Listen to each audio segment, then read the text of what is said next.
Evening all, how's it going? It's middle-aged gamer guy here, also known as Mags, and apparently also known as that guy that does that timeless thing. People have shouted that at me at the street now. Apparently it's a thing. I don't know why, but there you go. Welcome to another Tuesday night gaming chat where we talk about all the latest gaming news and reviews from the last 7 days or so. How is everyone? There's a ton of people in chat already. I'm going to go through the list and say hello to people. In fact, let's not do it like that. Dumb Tom, thank you so much for the follow. Greatly appreciate it. Great to see you. Let's have a look. Let's bring some people up in the chat. So firstly, one of our winners from our competition last night, Emperor Carrot Will. Hello, good evening. How are you? Good to see you. Danker, good evening. How are you? Great to see you. Lowen, hello. Good to see you. Chrissy, how are you doing? Always good to see you. Chrono, hello, my friend. Good to see you as well. We've got who else? We got our guests in chat, but we'll veil them in a bit.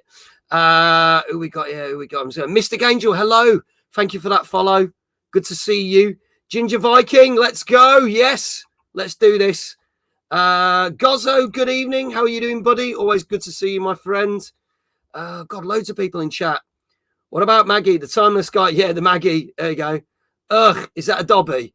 It is. There is a Dobby behind there. Yeah, there's a Dobby. Plus a Claptrap. Plus Assassin's Creed. Plus there's a load of shit on the shelves. There you go. Dom Tom, thank you so much. Good to see you. Knights with the Fox. Thank you for the follow. Greatly appreciate it. iQuail, good evening.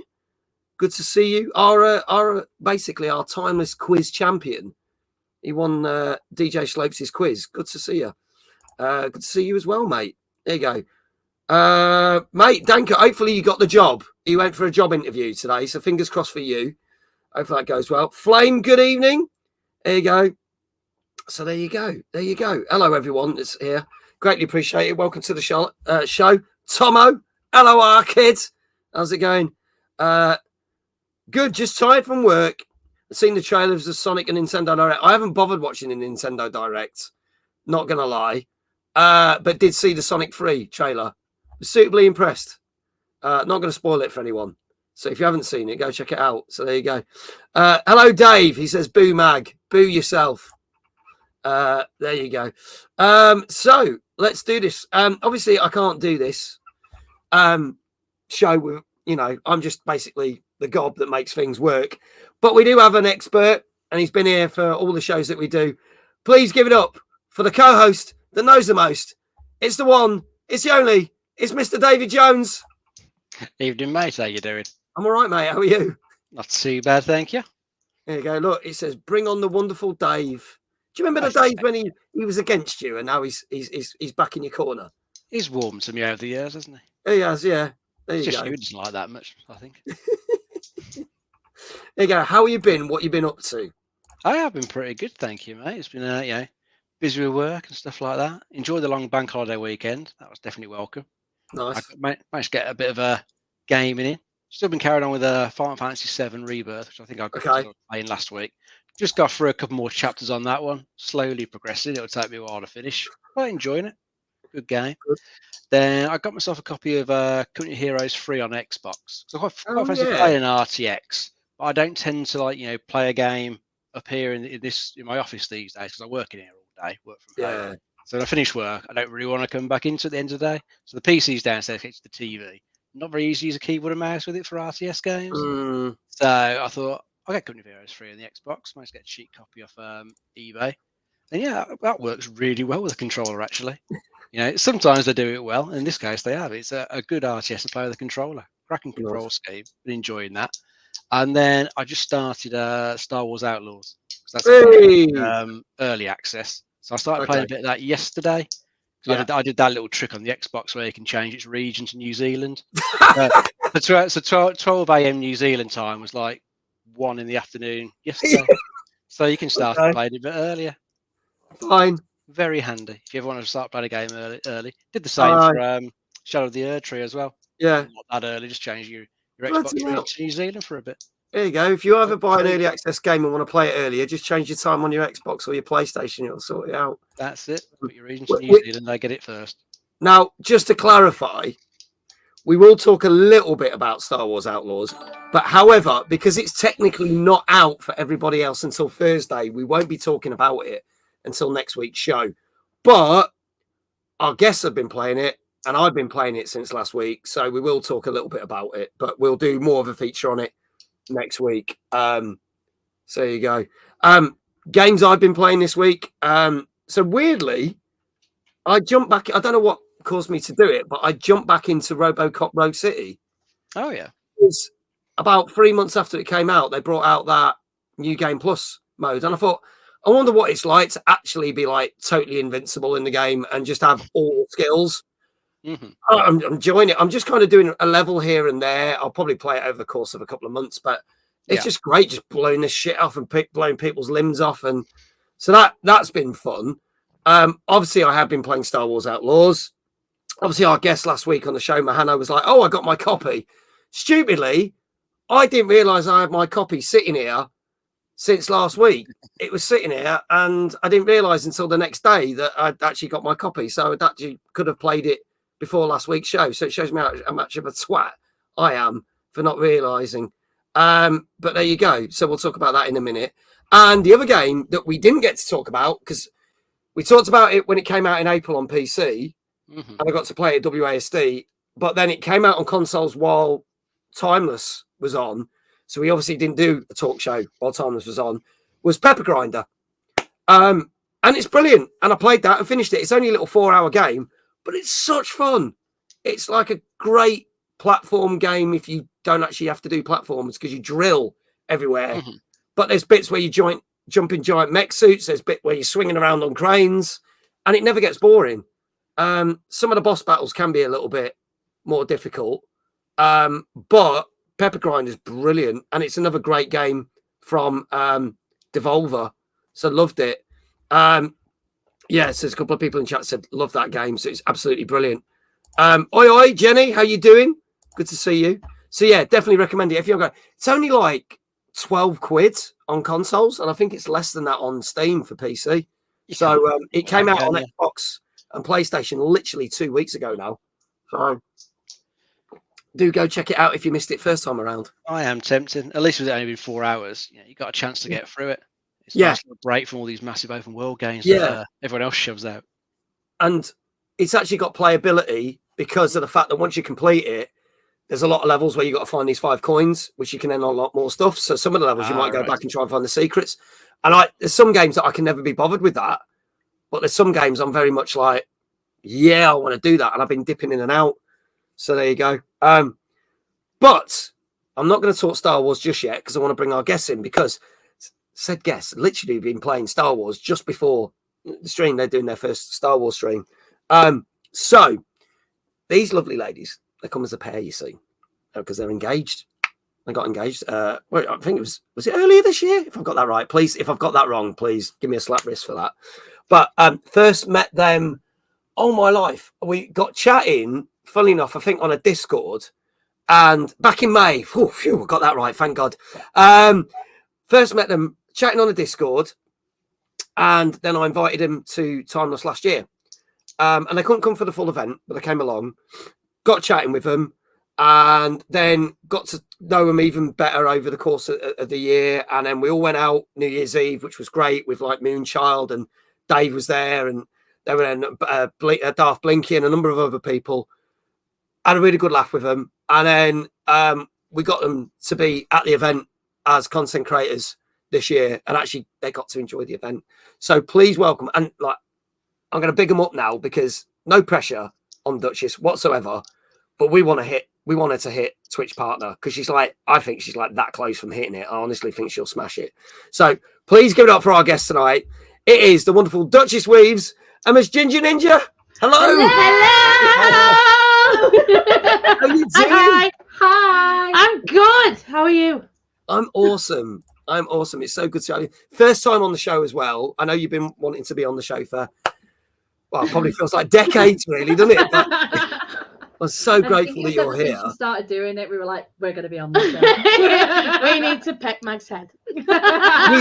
we could not have you on the show. It'd be a crime against Twitch not having you on.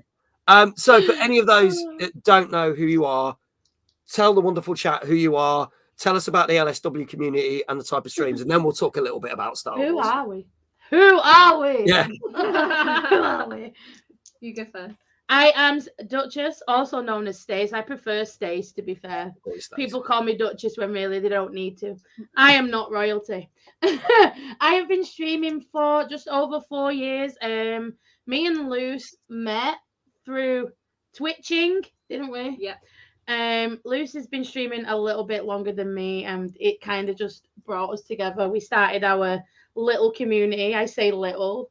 It's not a little anymore, is it? It's not little anymore. But there's just been a bit of this and that, hasn't it? You want to say anything? I'm Luce, aka Mr. Ninja. I've been streaming for 6 years, a very, very long time, in the dark ages of COVID streaming.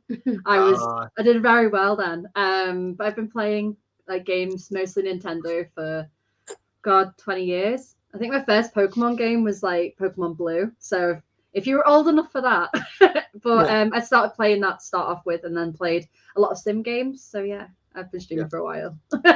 Yeah, Luce is like the cozy one. Yeah, I'm the not, I won't say high octane, but I'm the one that plays the rage inducing games. Nice. And I am massively variety. So I love like my retro and my indie titles, but I also love my AAAs. So, and Luce is really cozy. So we're kind of excited to see games are on offer, because I think it's kind of going to match both of us from like cozy side to maybe more rage inducing side. So we're excited. I like that. There's got quite a wider array there, from going from rage inducing to bit of Stardew Valley kind of thing going on. You should have seen me playing Monster Hunter World the other week. I had a can of Sneak, right? Yeah. And the can was empty, and I was getting my ass kicked by like a monster, and I literally got the can and I went. She crashed the whole thing. On stream, and everyone was like, "This is the funniest thing ever." Like, no, it's not. No, we just want to clarify. When they said they met on Twitch, we are talking the platform. We're not talking about an epileptic bird fit. watching, yeah. Yeah, and we're not talking about bird watching. People will say, "What bird watching?" Yeah. Yeah. I wouldn't know a blue tit from a robin red breast. There you go. Danker says, cheeky plug. Why not? Other drinks are also available, but hell, why not? Sneak with part time. Only the best one is Sneak. I'm not going to deny that plug. Also, if we can get a shout out, Dave, if you'd be so kind, you could do a shout out for both Stace and Luce. Go check out both their channels. But while we're doing that and getting the shout outs in the channel, tell everyone about the amazing community that you made, the LSW community. Running it for LSW started like 3 years back. We originally had an owner with us who was making it, but unfortunately he decided to stop streaming, so he's not with us anymore. So we continued like hauling the tiny at the time. I had to beg him to swap ownership over to me, because I think he was all about deleting the server, and I'm like, please God, no, please God, no, please God, no. So it was quite a hard transition to just go from, like, I was a bit of just a co-owner, wasn't I? We were co-owners, and we were there like all the time and stuff anyway, but it was hard to transition into being its owner. But LSW in many ways has saved me from not just from only being bored, but from getting myself into situations that would probably not be helpful for me. Like, it's created a real environment of safety and friendship, and I've met so many amazing people, a lot of amazing streamers who are now like some of my best and closest friends. Like, you've got a few of them in here this evening. Chrissy, Kitty, oh my God, hello, Kit. Thank you for the follow, greatly appreciate it. Yeah, Kit's amazing, but we just wanted somewhere where people could just be themselves and just be happy and just be settled. Like, I feel like over the last kind of 12 months, the server's kind of transitioned into not just a streamer server, because we love helping streamers.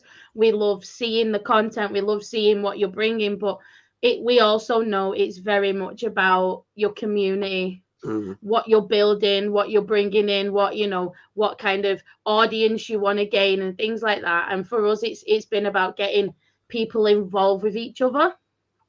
And I think the issue is, as well as that, out there in like the Twitch internet universe, it can be a scary place. Yeah. And I think, as well as, I think we've spoken to you about this before, Mag, that we want to be able to give people the opportunity to have a safe space, but to be able to give a safe space to everywhere.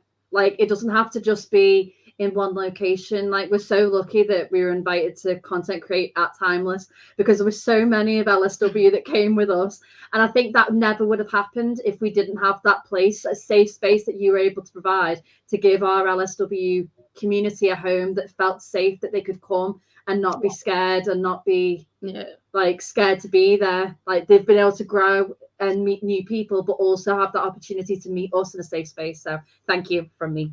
No, thank you. We love Timeless. Mag knows how much we love Timeless this year. I think I've told him about 40 times how much I love Timeless this year.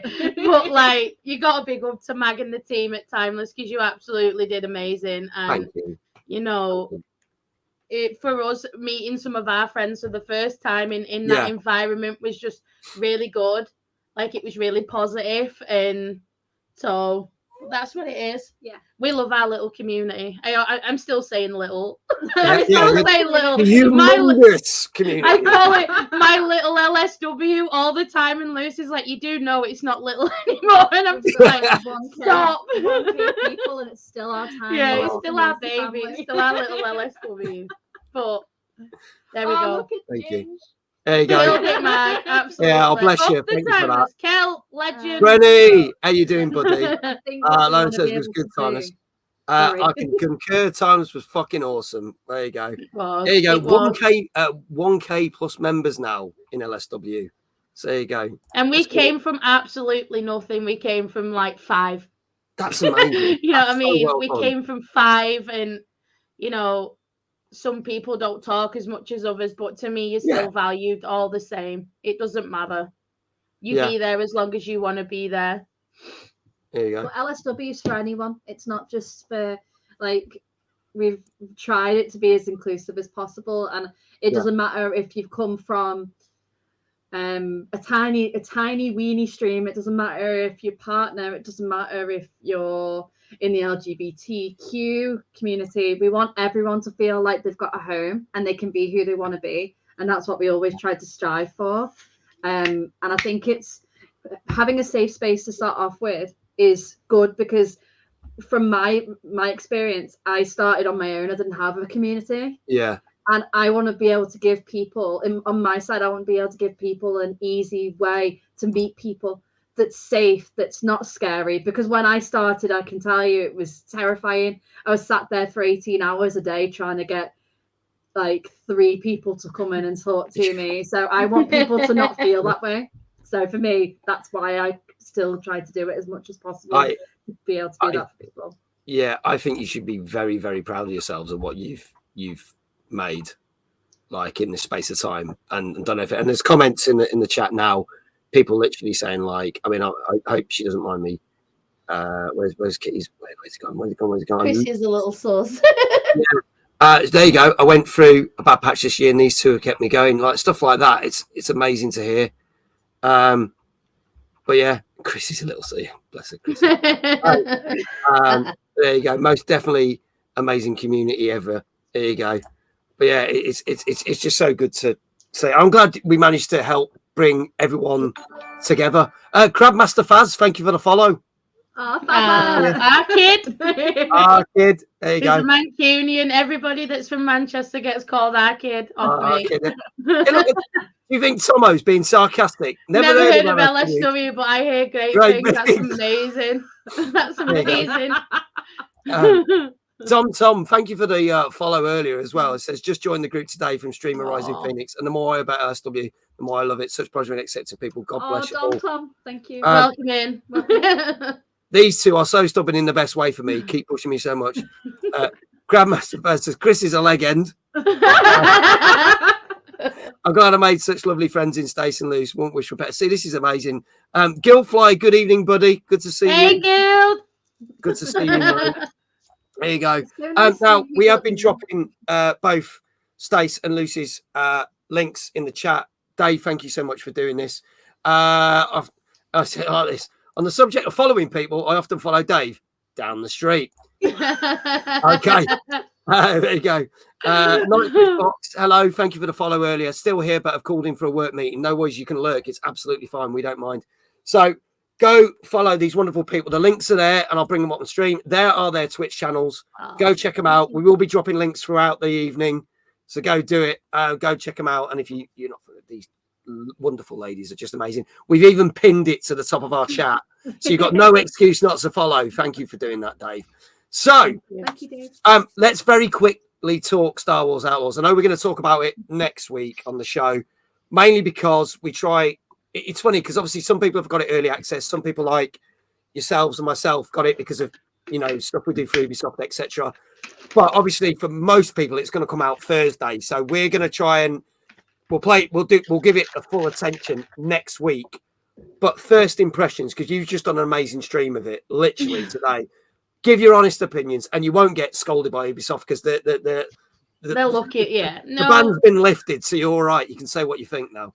I think you know what it's got potential to be something amazing, and I have been having fun with Kay and Nix, to be honest. Yeah. And I like how it's a different take on a Star Wars game. Like, we're very used to this whole lightsaber, fast-paced, like being able to double jump, being able to like do all these daft things. Like, I have just finished Jedi Survivor as well, so I've gone straight from Survivor into Outlaws. Yeah. So it's been a massive change. I love, like, I'm kind of getting like the Han Solo kind of vibes from Kay. Definitely. Very kind of bounty hunter, very kind of a bit of a thief as we're learning.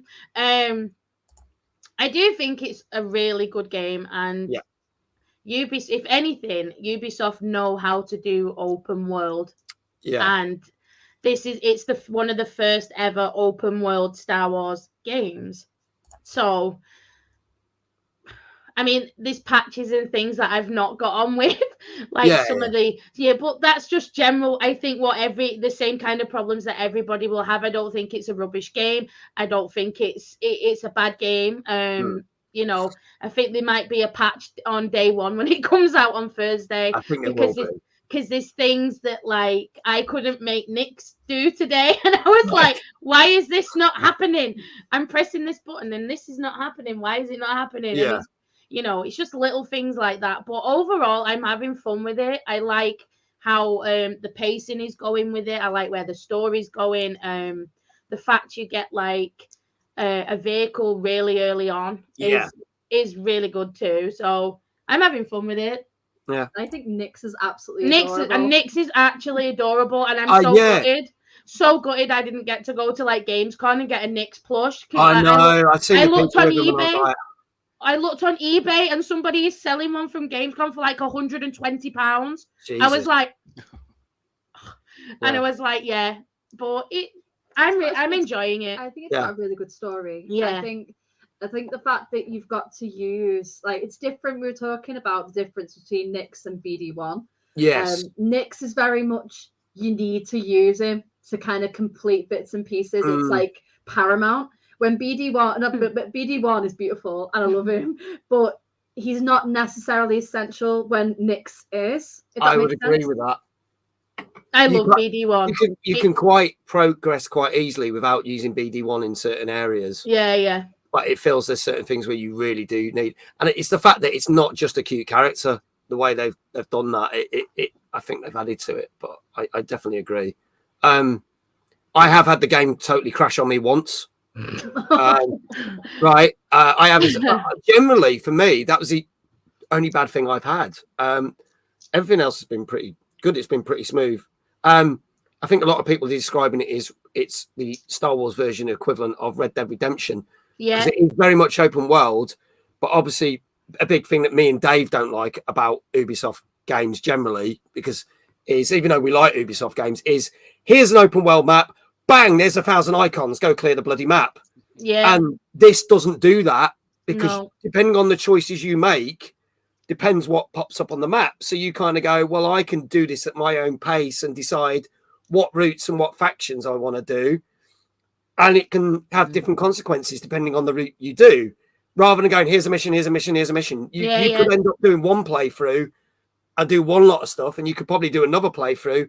I don't know whether it's actually going to affect the end of the story. It might not, but you might get a very different core game going down another route, like doing all the stuff for the huts rather than one of the other groups. So see, I was more inclined to go for the huts. Like, I've not done it yet, but only because Jabba is such a big character in the franchise. I'm like, as soon as that hut stuff comes available, am I gonna like take care, Kate? Thank you for stopping it. It's what was he? I don't even know. About Jabba the Hutt. Jabba is such a prominent character in that era as well, which is really exciting. Yeah. So I'm probably gonna end up going over that end a bit more. So I'm questioning this. Do you think that because you've gone through a different route, you'll have different side missions that maybe if you didn't go through that route, you wouldn't have? I think that possibly is the case.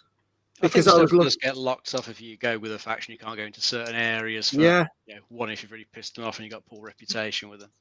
But that will stop you from going down that route, won't it? So you won't be able to have access to those side missions. So it's got that ability to have additional playability that you've got to play it again to do that second route. Yeah, there may be some proper consequences for it. Possibly. Like jail and stuff, and you have to break out of jail. We'll see. Yeah. That'd be funny. But I'm going to keep playing it. I'm going to keep giving it a while. I'll give my full honest opinion on it on next week's show.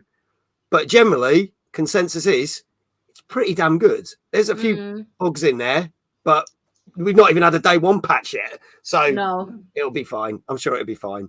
But there you go. Anyway, should we crack on with the show and talk about the games that have been out for the last couple of days? Yes. Okay. Let's go. Let's do it. So here we go, folks. This is our 181st show. Believe it or not.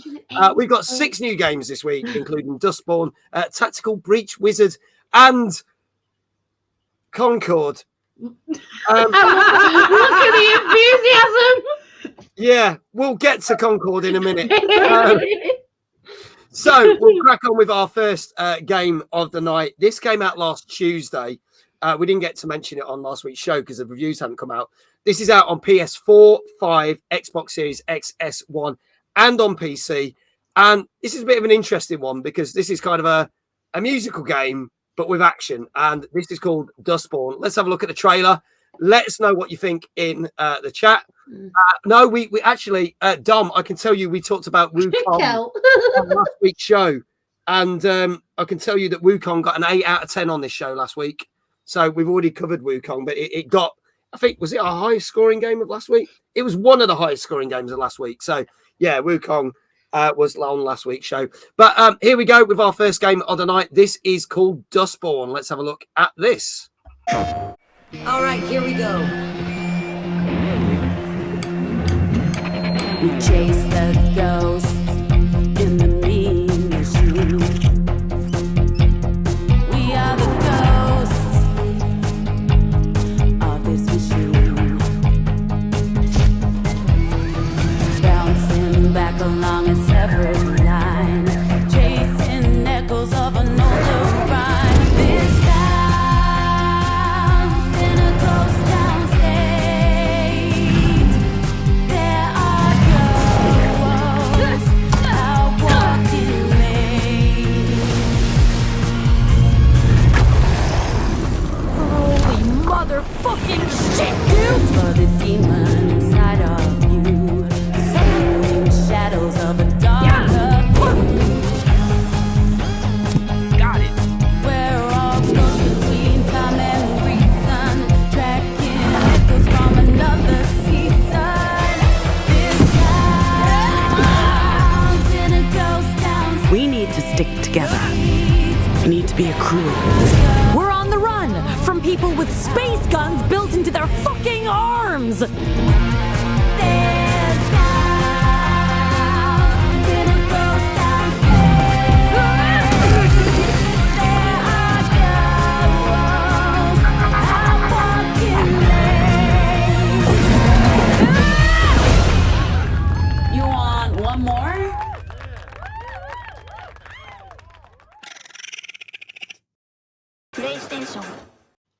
There you go, folks. That's Dustborn. Apparently, the audio was going on and off. I don't know. It was absolutely fine for me, but I don't know. I was getting it going off.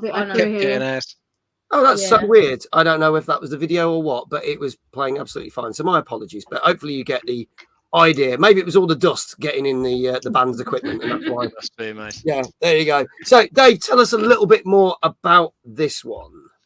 Yes, this is set in an alternate history, America that's become a bit divided, and your character's been asked to transport this stolen package from one place in America to another, and on this road trip that they're going on to deliver this package, they're sort of pretending that they're in a band. They're using that as like undercover to try and sort of sneak through various states as they're going on their road trip. It looks a bit like a sort of Telltale type narrative game with some action segments to it. So a lot of like narrative stuff where you're meeting people as you travel, you're getting them to join up with your back and part of your team, use them in the combat. That's just the general sort of gist I'm getting from it. That sort of narrative heavy game, bit of combat here. Your character looks like they generally swing a bat, but they can apparently use various words in combat to help defeat the enemies, and you get to learn new words as you go along and use those in the combat as well. Sounds all right.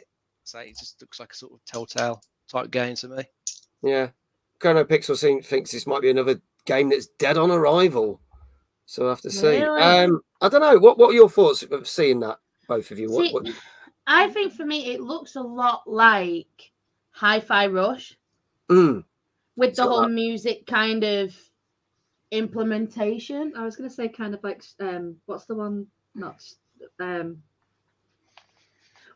that you play is with the colours, with the representation of colours? Life is Strange. I think it looks like a mixture of Life is Strange and Hi-Fi Rush.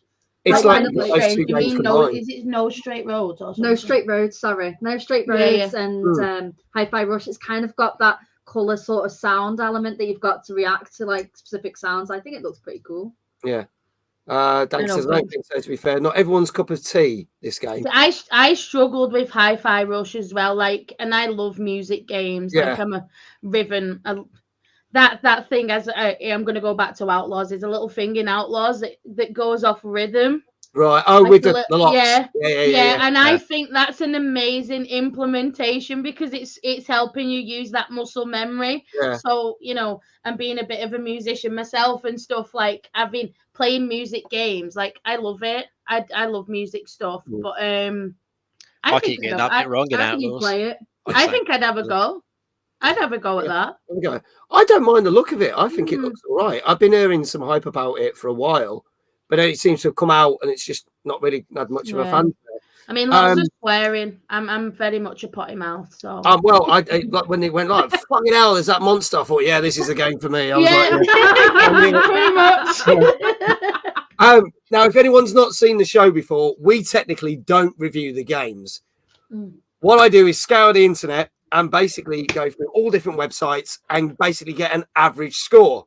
You may agree with it, you may not, but if you guess it correctly, you will get a shout out in the chat. So I'm going to go through some of the chat because they've already started to score it. So let's have a look where we go. So first one, let's scroll down. Kelp Brenny, 7.5 out of 10. You can have halves and whole numbers, people, as well. Just, Manic, 7 out of 10. Tomo says 7. Danka says a 7. Gozzo says a 7. Joe, thank you so much for the follow. Greatly appreciate it. Will says 7.5. Iquel says not sure on this one. Maybe a 7.5. Low and 8. Chrissy is 6.5. Joe and 8. Flame says a 7. Chrono says just looks maybe a 6. I'm going to start with you, Dave. What do you reckon? I'm going to go for a 7 for this one. Okay, you're going for a 7. Okay. Stace? Only because it's been out. You said it's out already. It's been out for a week now, yeah. I'm going to say like a 6.5. Okay, 6.5. Luce? I was thinking 7, but I'm now thinking because you said it's been out for a week. I think 6. I think 6.5. Okay, going for 6.5 as well. Okay, all right. Last chance, chat. Get your scores in. You can get a shout out if you get it right. This is Dustborn, which came out last Tuesday on PS4, 5, Xbox Series X, S, and 1, and PC. And if there is no other guesses, I can tell you that for the first few days, thank you, number one quack, says 6.5.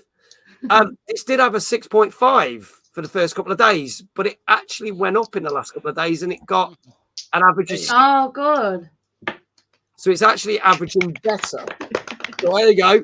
Dave, congratulations. We'll come to you in a minute. But well done. We've got a number of people in chat who got that right. Let's have a quick... Let's go. Flame, well done. You got it right. Gozzo, well done. Tomo got it right. Yeah, Tomo, good on you. Danker, well done. Manic, well done. So there you go. Dave's going to do all the shout outs. Please be patient because he's got a lot of shout outs to do. Now, for those who don't know, Dave isn't a streamer. So it is quite difficult to do a shout out. So we have to find a different way of doing a shout out. How would you like your shout out for your first one that you got correct?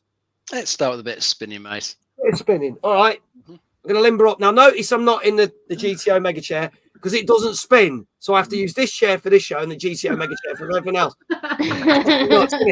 So get ready for this. First one, right? Dave! There you go. You can also do exclamation Dave in the chat and give a shout out for Dave himself. So there you go. That's your first one done. Thank you very much. Let's move on to our... Ka-ching! Where's it gone? Let's move on to our next game. This also came out last Tuesday, but only on PC. This is a bit of a card battle of this one. This is Elemental Exiles. Let's have a look at the trailer for this. Here it goes.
Don't want a fucking advert for Amazon, but never mind. There you go.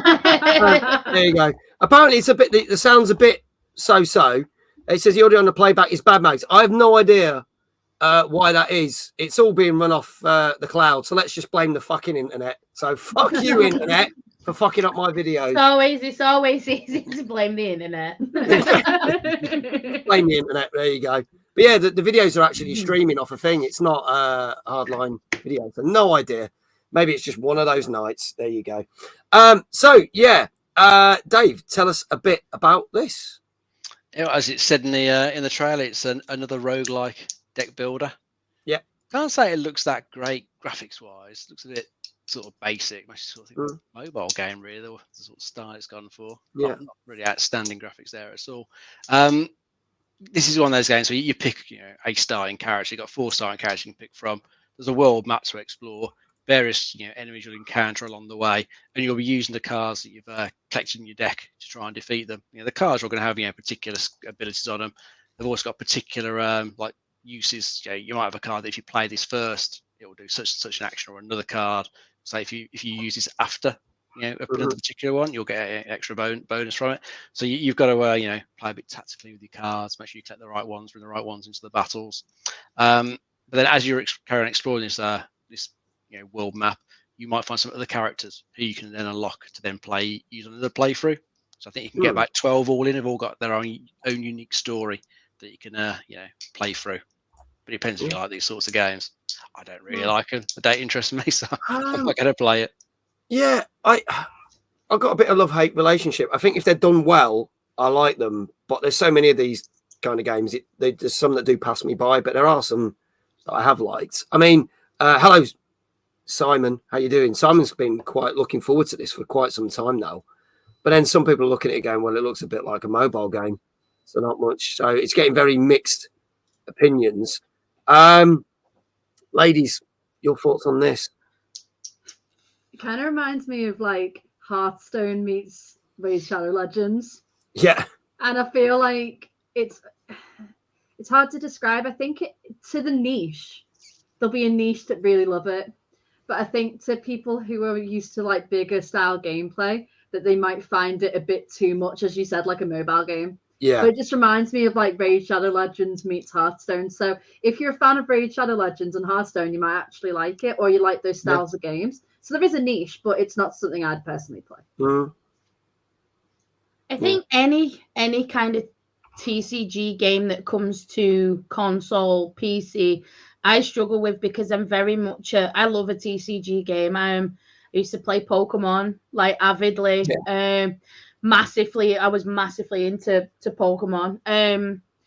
So for me to play something like that I'd have to be like on the go for me. So as you say, mobile or on your iPad or whatever. I don't think I could actually sit here and play it on console and it fulfill me when I've got so many other other games to play. So, but if as you said, if you were playing it like maybe mobilely or something, or like on the go, it's a bit.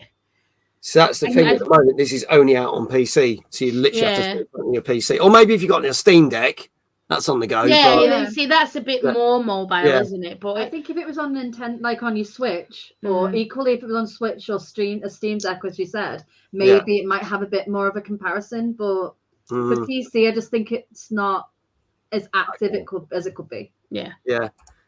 iQual says deck builders seem popular, but they aren't really my thing, so it's hard to gauge. 6 maybe. Let's see what people have been saying in chat. Danka says I feel this might be a 7 again. Gozzo says 7. Manic said 7. Simon said exactly what you said. Give me Raid Shadow Legends vibes. Chrissy's saying going to be a 5. So for Chrissy to give a 5, that's quite thingy because Chrissy likes is a massive Yu-Gi-Oh online player. Like he deck builds on that and he streams it and he plays it, and so for him to give it a 5, it's that's like pretty serious. That's take Chrissy's word for that. There you go. Dave, 5. Obviously, iQuail said a 6. Chrono saying, I'll give it as like car battlers, but it's like a 6 for me. I think this game is 6, says Joe. Flame says 6.5. Dave's like, I'll change yours to a duel. We can't hack or mod it, then Chrissy will give it a low score. That's fair. Lowen says a 7. Let's start with yourselves. What do you reckon this got? I'm going to start with you. Like a 6. I don't think it'd be higher than a 6. Maybe a 5.5. Okay. 5.56. I'd say 5. Okay, so you go 5. Which one are you going for, Luz? 5.5 or 6? 5.5. 5.5. So we're going to 5, 5.5. Dave, what say you? I'll go a touch higher. I'll try a 6.5. 6.5. Okay, we're covering all bases here. We're not getting huge scores for this. Folks, this is your last chance. Get your scores in chat. This is Elemental Exiles, which came out on PC last Tuesday. And if there are no... Oh, hang on. Tomo says 4 for me, just because I don't like the look of it. I would guess the news might say 6. So we'll say a 6 for Tomo. If it was a mobile game, which it looks like, it'd probably be a 7. So let's see. Great games come from mobile, like Genshin. You know what I mean? I know. Fantasy. 6.5 from Guildfly. Right, last chance, folks. I'm going to drop this in, and surprisingly, it's got a 7. No way. Yeah, it's got a 7 out of 10 on average. So there's a load of people who are in ads now who won't see the score, so I'm going to leave the score up. But I don't think many people got that. Oh, Gozzo saw it. He's like, I got 2 right. Do you think he's like, I got it right. Hurrah! Fascinating, says Chrissy. Chrissy's like, God damn it. Fascinating. Do you think it deserves a 7 mag? No. No. No.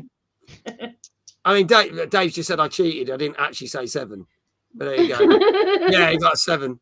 Don't ask. I don't know. Look, it could be, again, that all the people that love this genre of games are the ones that reviewed it and therefore it scored highly. So in that genre, it might have worked well. You just don't know. As I say, you may agree with the scores, you may not. I always make the joke we're too fucking overqualified to review these games, so that's why. There you go. One day I'm going to get shot for that.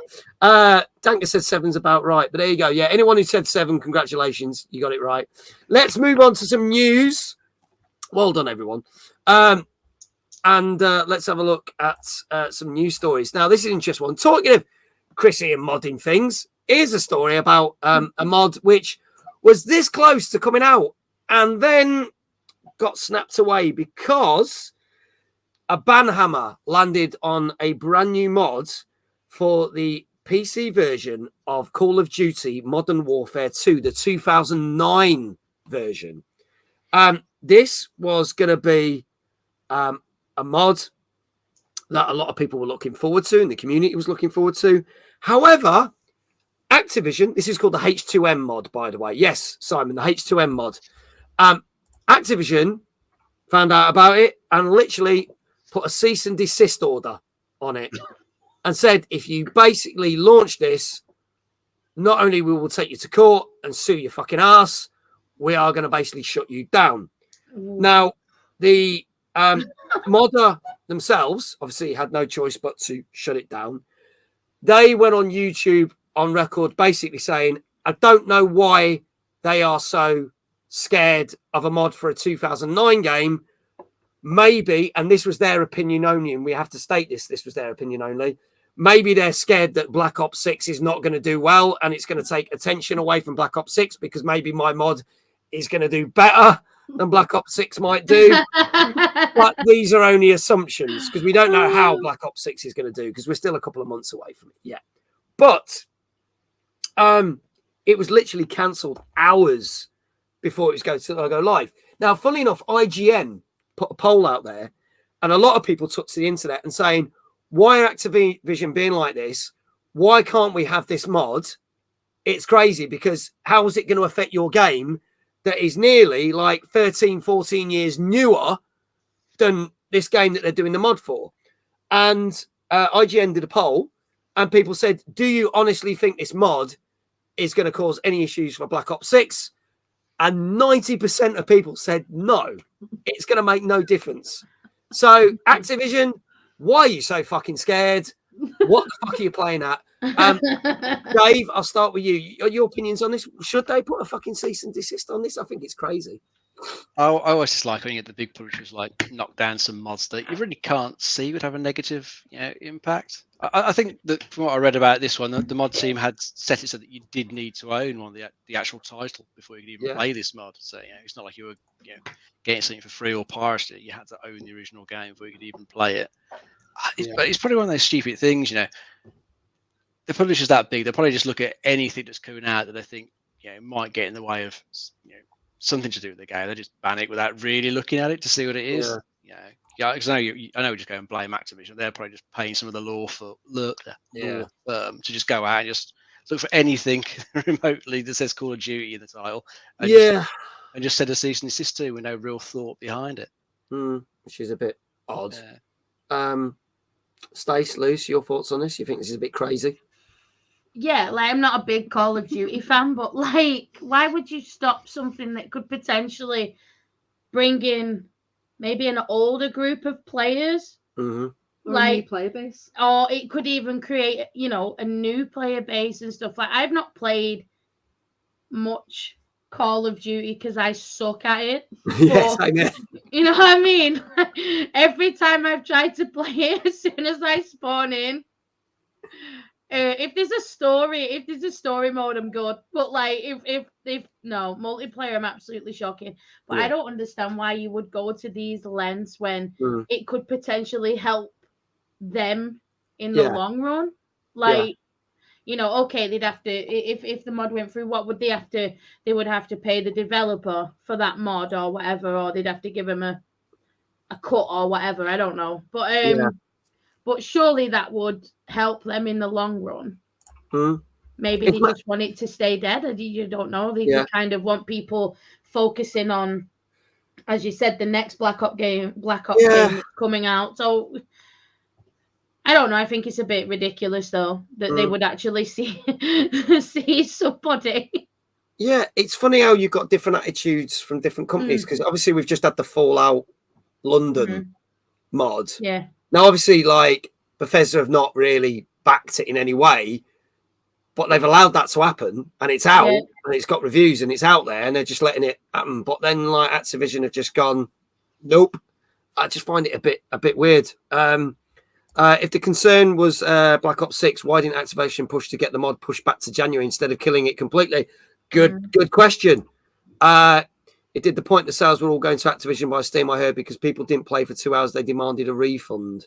Well, apparently, what's hilarious is, because of all the backlash from it, people have literally review bombed the game, the original game, not the mod.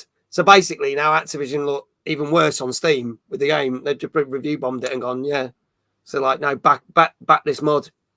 So we'll see. I think the thing is as well, it's like it's up to suggestion, because what I started thinking while you guys were giving your answers, is it possible that the reason why they stopped doing it is because the mod that is available or was going to be available could be something that they're planning for Black Ops 6, and they, instead of cancelling the mod, they've thought, oh, that works, we could add that into our game, so it looks like they come up with the idea first. Maybe. I wasn't that could quite... have been the idea that they were going with it already, and they thought, well, we're giving it to them anyway, we may as well get rid of this one and make more money. Yeah. So it could be, as someone said in the chat about monetization, that could have been an issue. Yeah, I think. Oh, we'll have that and they get more money. Yeah. They do with a plutonium mod and only access to people who have a legit copy of the game. But then would sales of that game from that year then go boom? Would it outsell Black Ops? I mean, the funny thing is, I don't think it would, because it's funny, even the couple of Call of Duties we've had recently have not been that great. Let's face it. The last couple of years, the Call of Duty games have not been that brilliant. Yet they're still in the biggest sellers, like top 5 sellers of the year, and cross over into the next year. So the Call of Duty we got last year is still in the top 5 best-selling games of this year at the moment. So I don't think it really would affect it. Will says, even though it's a mod, it's still protecting their IP, even though it's old, so they want to protect their game.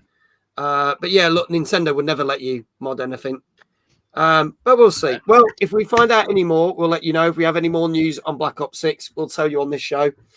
But let's move on to our next game for tonight. This came out last Wednesday on Xbox Series X, S1, PlayStation 4, 5, PC, and Nintendo Switch. And if the audio is shit on this, I apologize in advance. But we're blaming the internet. So fuck you, internet. If you fuck this up. Let's have a look at the trailer for Mika and the Witches. Fuck you back and cut off the whole stream. Yes, you watch the whole stream goes off now. This is the trailer for Mika and the Witch's Mountain. Let's have a look at this one.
There you go. That is Mika and the Witch Mountain, which came out last Wednesday.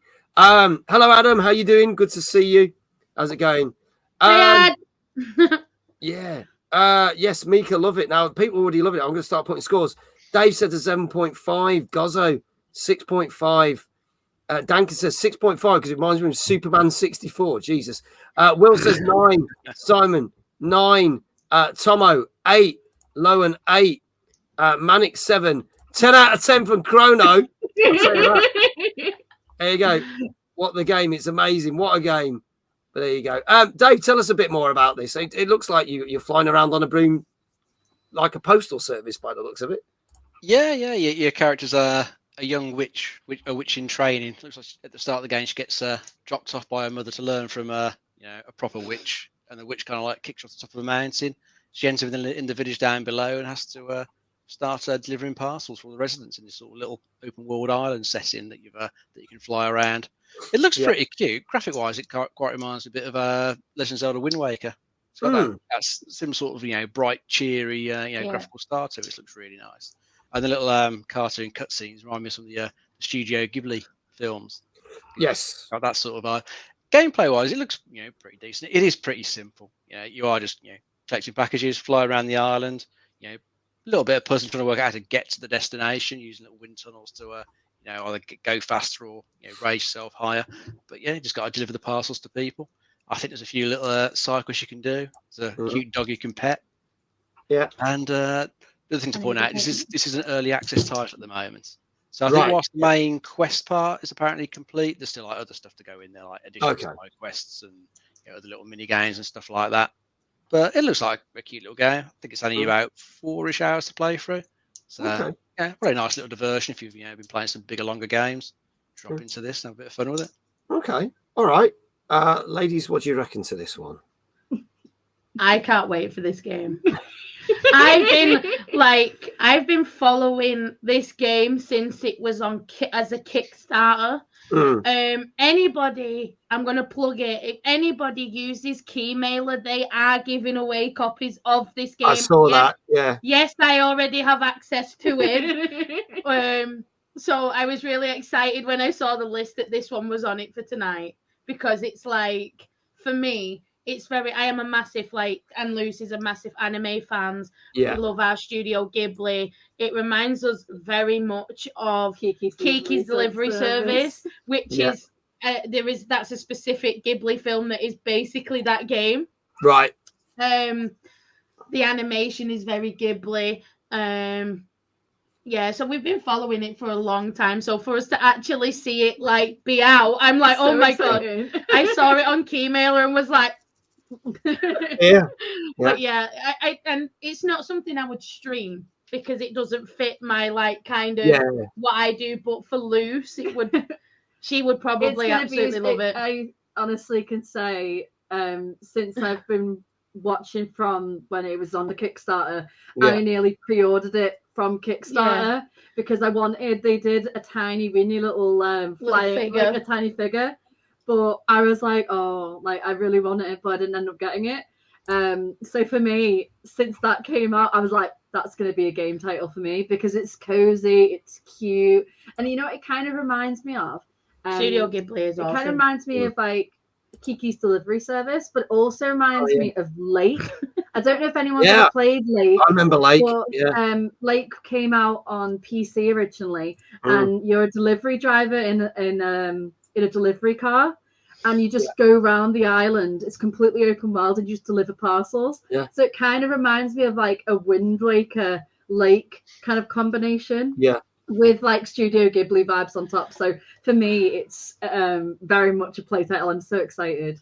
And it's also out on the Switch. So it's not just on Steam, it's available on the Switch as well. Yeah, it's literally out on everything. Oh, on everything? Yeah. Xbox, PlayStation, Switch, and PC. This is available on.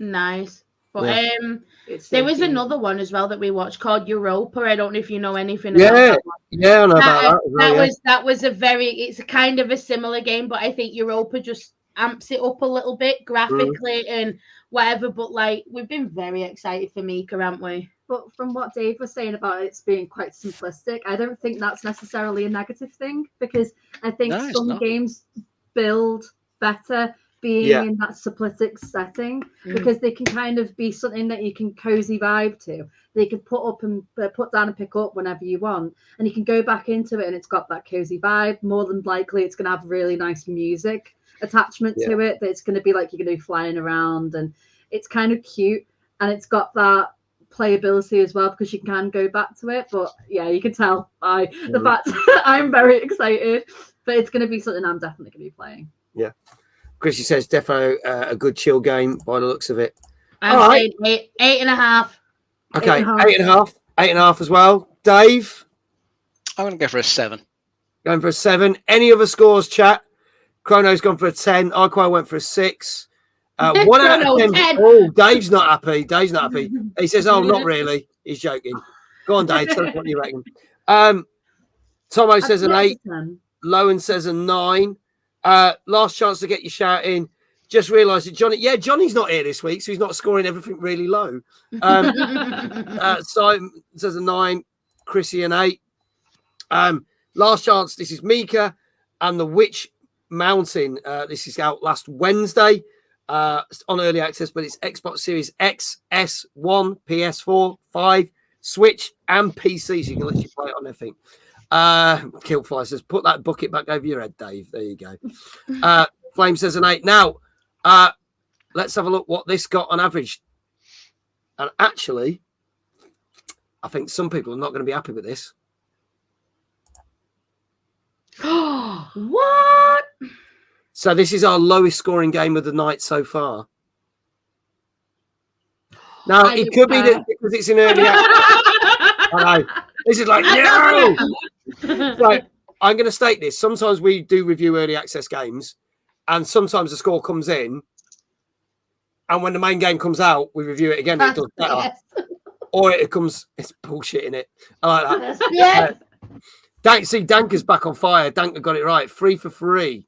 So Danker's doing good. But yeah, a couple of people had a bit of an off day last week, so they're getting back on track. But yeah, just take it with a pinch of salt, because it's early access. So it could be that it gets better scores when it gets its final release. So we'll see. But there you go. Yeah, a lot of people not going to be happy about that. And anyone who reviewed it and give it about a 6.5 or lower, then should go around and burn their offices down. No, don't do that. Sorry. I'm on my way. Yeah. Boo to those who scored that. It's because it's niche. True. Dave, remind me, what was your score? You went. I said 7. You said 7. Yeah, you were just a fraction away, weren't you? Yeah. So congratulations to anyone who did say 6.5. Mr. Brenny, well done for getting that right. Well done, sir. And Danker, well done. 3 for 3 so far. Let's go to another gaming news story now. Obviously, last week it was Gamescom. Loads of news stories, things coming out. We obviously streamed the opening night live just before this show last week. And one of the games that I'm kind of a bit cautious about, but I am excited to try out, is obviously the new Indiana Jones game, which we finally got to see the release date. Now, we knew it was coming out in December. We just didn't know when. And the release date is December the 9th. But what did surprise people, and that is going to come out day one on Game Pass as well. So if you've got Game Pass, you can play it for free. What did surprise people is that they revealed at the end of the trailer that it will be coming to PlayStation 5 literally in the spring of 2025. So no more than 6 months after the release. And people are a bit like, hang on, Xbox were banging on about that this was an Xbox exclusive for like the last few months that they've been talking about it. And now it's coming to PlayStation. So why is it now coming to PlayStation? And basically, Phil Spencer from Xbox stated, and I thought this was the most pointless statement ever made, that you can't outgrow exclusives and you can't help grow exclusives. Therefore, if people want more games, we need to get them on more platforms. Well, fucking duh. Okay. And this is the funny thing, because, look, I'm an Xbox fanboy, but I thought it was the most pointless statement made. But the fact that he then said, Xbox has been doing really well, and we want to grow the fact that it's doing well. I'm not being funny. The Switch has been out ages, and it's still outselling Xbox by massively. Xbox is the worst selling console of this generation. I don't know how you can say that the Xbox is growing when PlayStation is leading the way, and then Switch is next, and Switch is older tech than the Xbox. I just thought it was weird. I think what you should have just said, we want this game to sell well, so we stuck it on more platforms. End of conversation. Instead of doing a 3-page essay that he put out. Absolute tosh.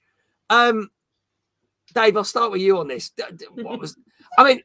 Firstly, this is my 2 questions. 1, do you think it's great that this is coming to PlayStation?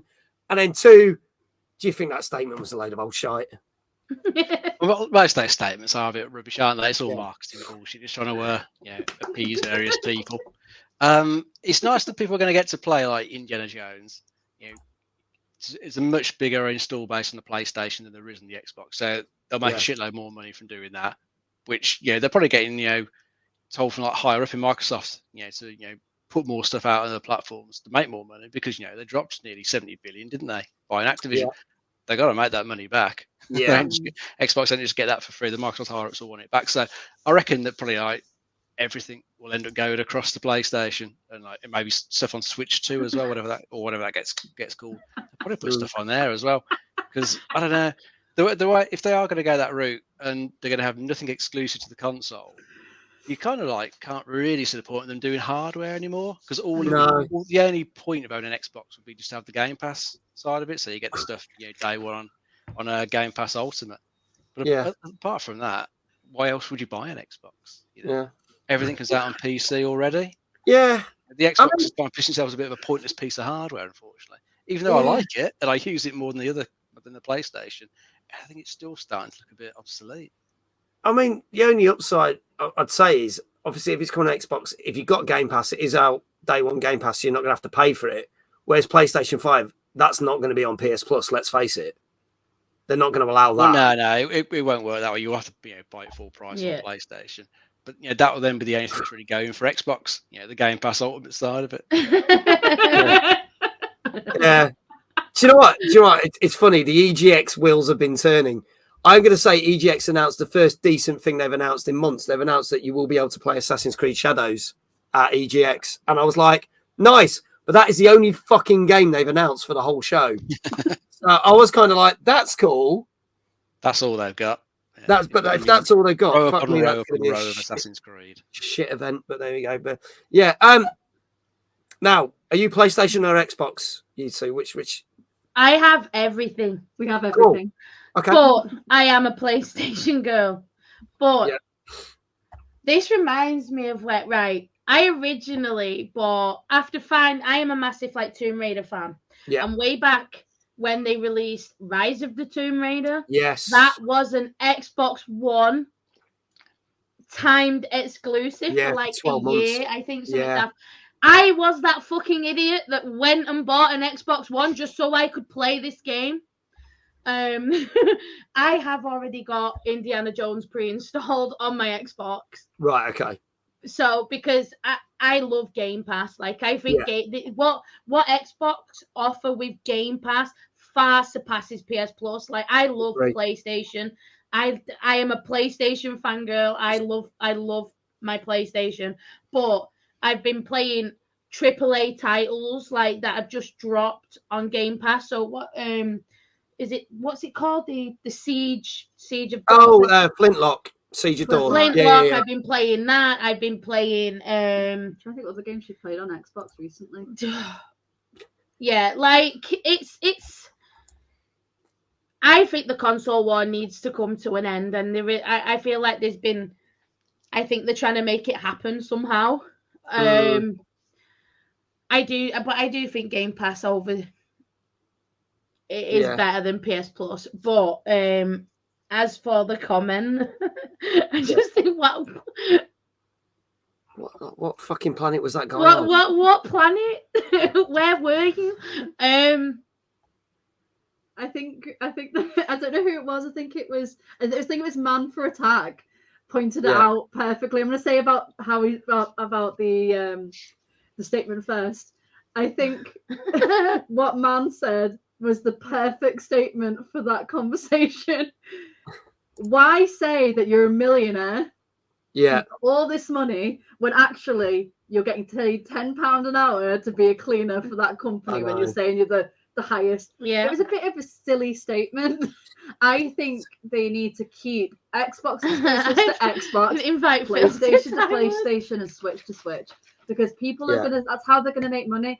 Xbox, just to add on what you said, Mark, about the fact that Xbox seems to be the worst selling console compared to the other three. I didn't know that. Because PlayStation is keeping PlayStation's niche, Switch is keeping theirs, Nintendo, but Xbox are just like, oh, we're just going to throw it over there. But what they don't realize is PlayStation's going to get more money.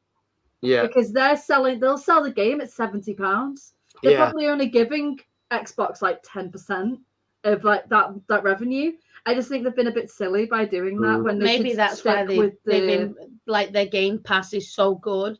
Yeah. Because they want people on that on that console. Like I've got just the 1 terabyte Xbox Series S. I've got that one.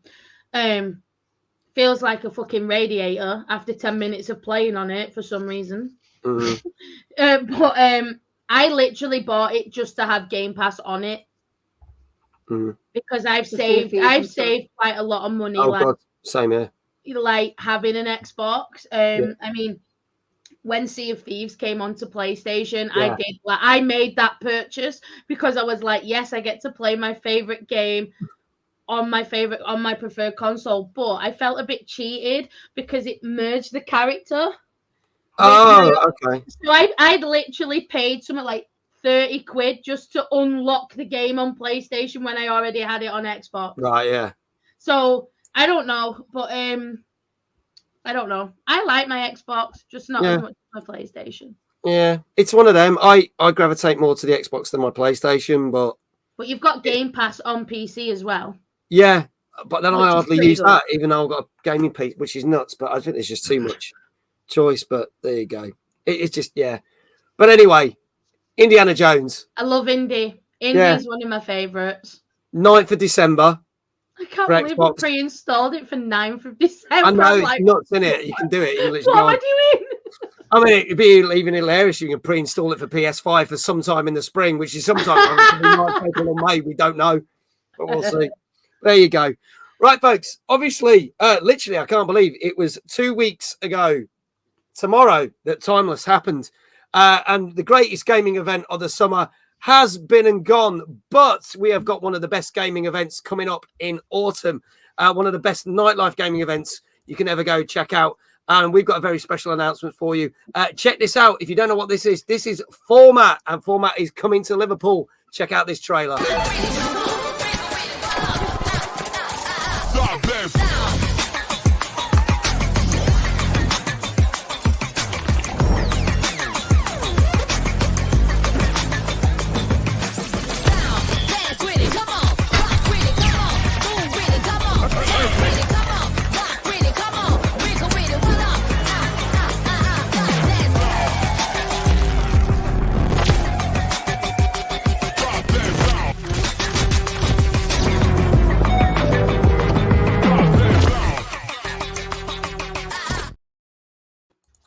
There you go.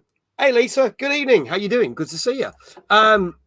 So Format is taking place near the end of September. Exclamation Format in the chat. Not only is there an industry party on the Wednesday night, Thursday is the main event at Camp and Furnace in Liverpool, and it's going to be one of the biggest formats ever. So when the Arcade Club announcement, don't know, but I know they're on the list that they're going to be there. I don't know whether I've given anything away, but Arcade Club will be at Format. So there you go. But you can get 25% off tickets. Dave, if you can do the link, exclamation Format, you can save 25% off. So instead of paying £13 for a ticket, you can pay £9.75. There's loads of musical guests on the two stages, loads of games to play, and you can have a great night. And on top of that, on the Friday, as announced at Timeless, the after party which is just £5 to get in, Simran has asked us to do a Taste of Timeless at Format, where we are doing a mini version of Timeless Gaming Convention at the after party. We are running 2 45-minute panels, which we are going to unveil very soon. And we have 4 gaming competitions where you can win prizes. And we have some musical guests as well. So stay tuned. But if you stay around until the Friday for Format, you can literally get in for a £5 and basically feel like you're back at Timeless again. So a big thank you to Simran for allowing us to do this. And maybe we'll have a special announcement about the next Timeless at Format. Maybe, just saying. Maybe not. We'll see. See how things go. So there you go. Go check it out. And you want to save 25% on tickets, ! Format. The link is there. So there you go. £5 for a big piss up. Nice. There you go. And our guest next week on this very show is Simran from Format.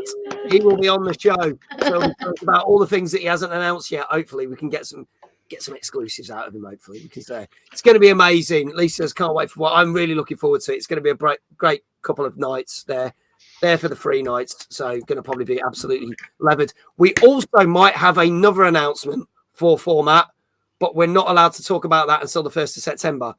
So it might happen, it might not. Me and Simran are just trying to work something out. So if it happens, we might have a bigger announcement for something we're doing at the main event as well. Maybe. We'll have to see. We're excited. We're going as well. Yeah. Very excited. If you need any more music guests, I'll bring my ukulele. Do it. There you go. Right, let's move on. Our next game for this evening. This came out last Thursday on PC. This has got a bit of an odd trailer, and the way the trailers have been going tonight with the sound quality has been shit. That this will probably really screw the pooch on this one. But this is Tactical Breach Wizards. Yes, you heard it. Tactical Breach Wizards. Let's have a look at the trailer and see if the internet's going to be kind to us or it's going to fuck me over for the 4th time tonight. Let's go. Hang on. Actually, is that right? Yeah. Let's try that. Let's see if this works. Probably make no fucking difference. Let's go, people.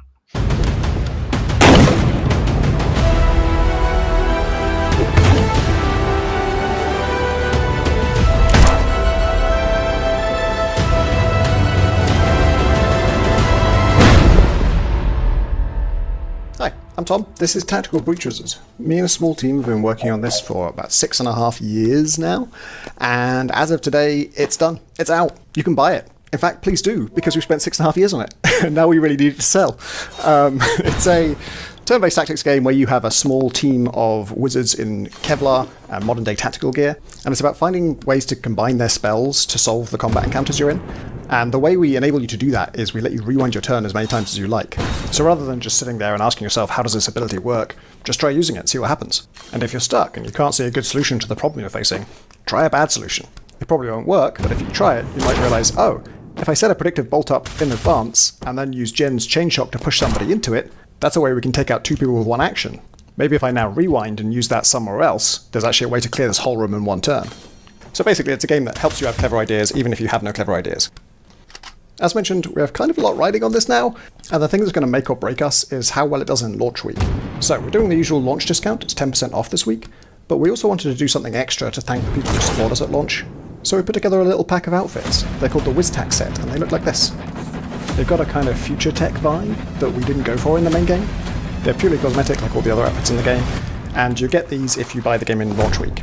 If you miss launch week, they'll still be available as part of the special edition, so you can never miss out on them completely, but if you buy in launch week, you just get them for free. Alright, I should probably tell you a bit more about the game, shouldn't I? It's a very story-driven campaign, it's about 15 hours long, all the levels are handcrafted, there's no random generation. It's got pretty extensive difficulty options, so you're not likely to find it too hard or too easy, and we're really proud of it, so I hope you have a good time with it.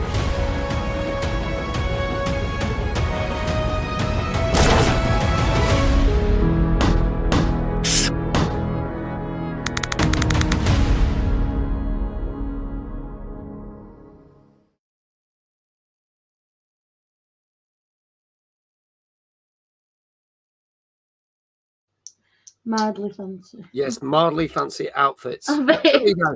So apparently that all sounded like people on fucking ketamine and It's going like mad. I don't know what's going on with the whole thing. I don't know what's going on with the trailers tonight, but fuck it. It's just You got a loose It game. sounded like he was talking and fast Honestly. forwarded at points. Yeah, the game. Right, Wizards. Thank you. Okay, it sounds absolutely fine here. That's what I don't get, and it's mad. I don't know why it's working, but we'll blame the internet. Anyway, Dave, tell us some more about these tactical breach wizards with their fancy kind of outfits. Yes, this is a bit of an XCOM-like game. It's a turn-based strategy. It's not a roguelike. It's not using any procedural generation. It's all handcrafted levels throughout like about a 15-hour campaign. I think the guy said from what I could just about make out on that trailer.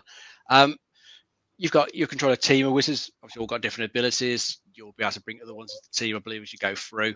I think there's downtime between missions where you can get to know the characters a bit more.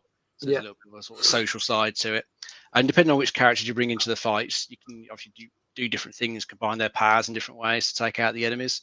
The one thing that sounds quite good with this one, though, is unlike stuff like XCOM, where you're pretty much committed to the moves you make, this one does like a rewind feature to it. So if you try and move out, things don't quite go as you're planning, rewind it back, try again, try completely different moveset, different spells, and see if you can get through the level that way. I think it looks quite cool. I like the sort of lo-fi graphic style it's gone for. Looks really cool. Definitely something I'd consider playing. It's quite funny because I like the way they started the trailer. You might not have picked up on this, but they went, "Yeah, been working on for 6 years, so please buy our game." Nothing seems better than like sweet smell of desperation. But fair play to them for saying that. So there you go. Right.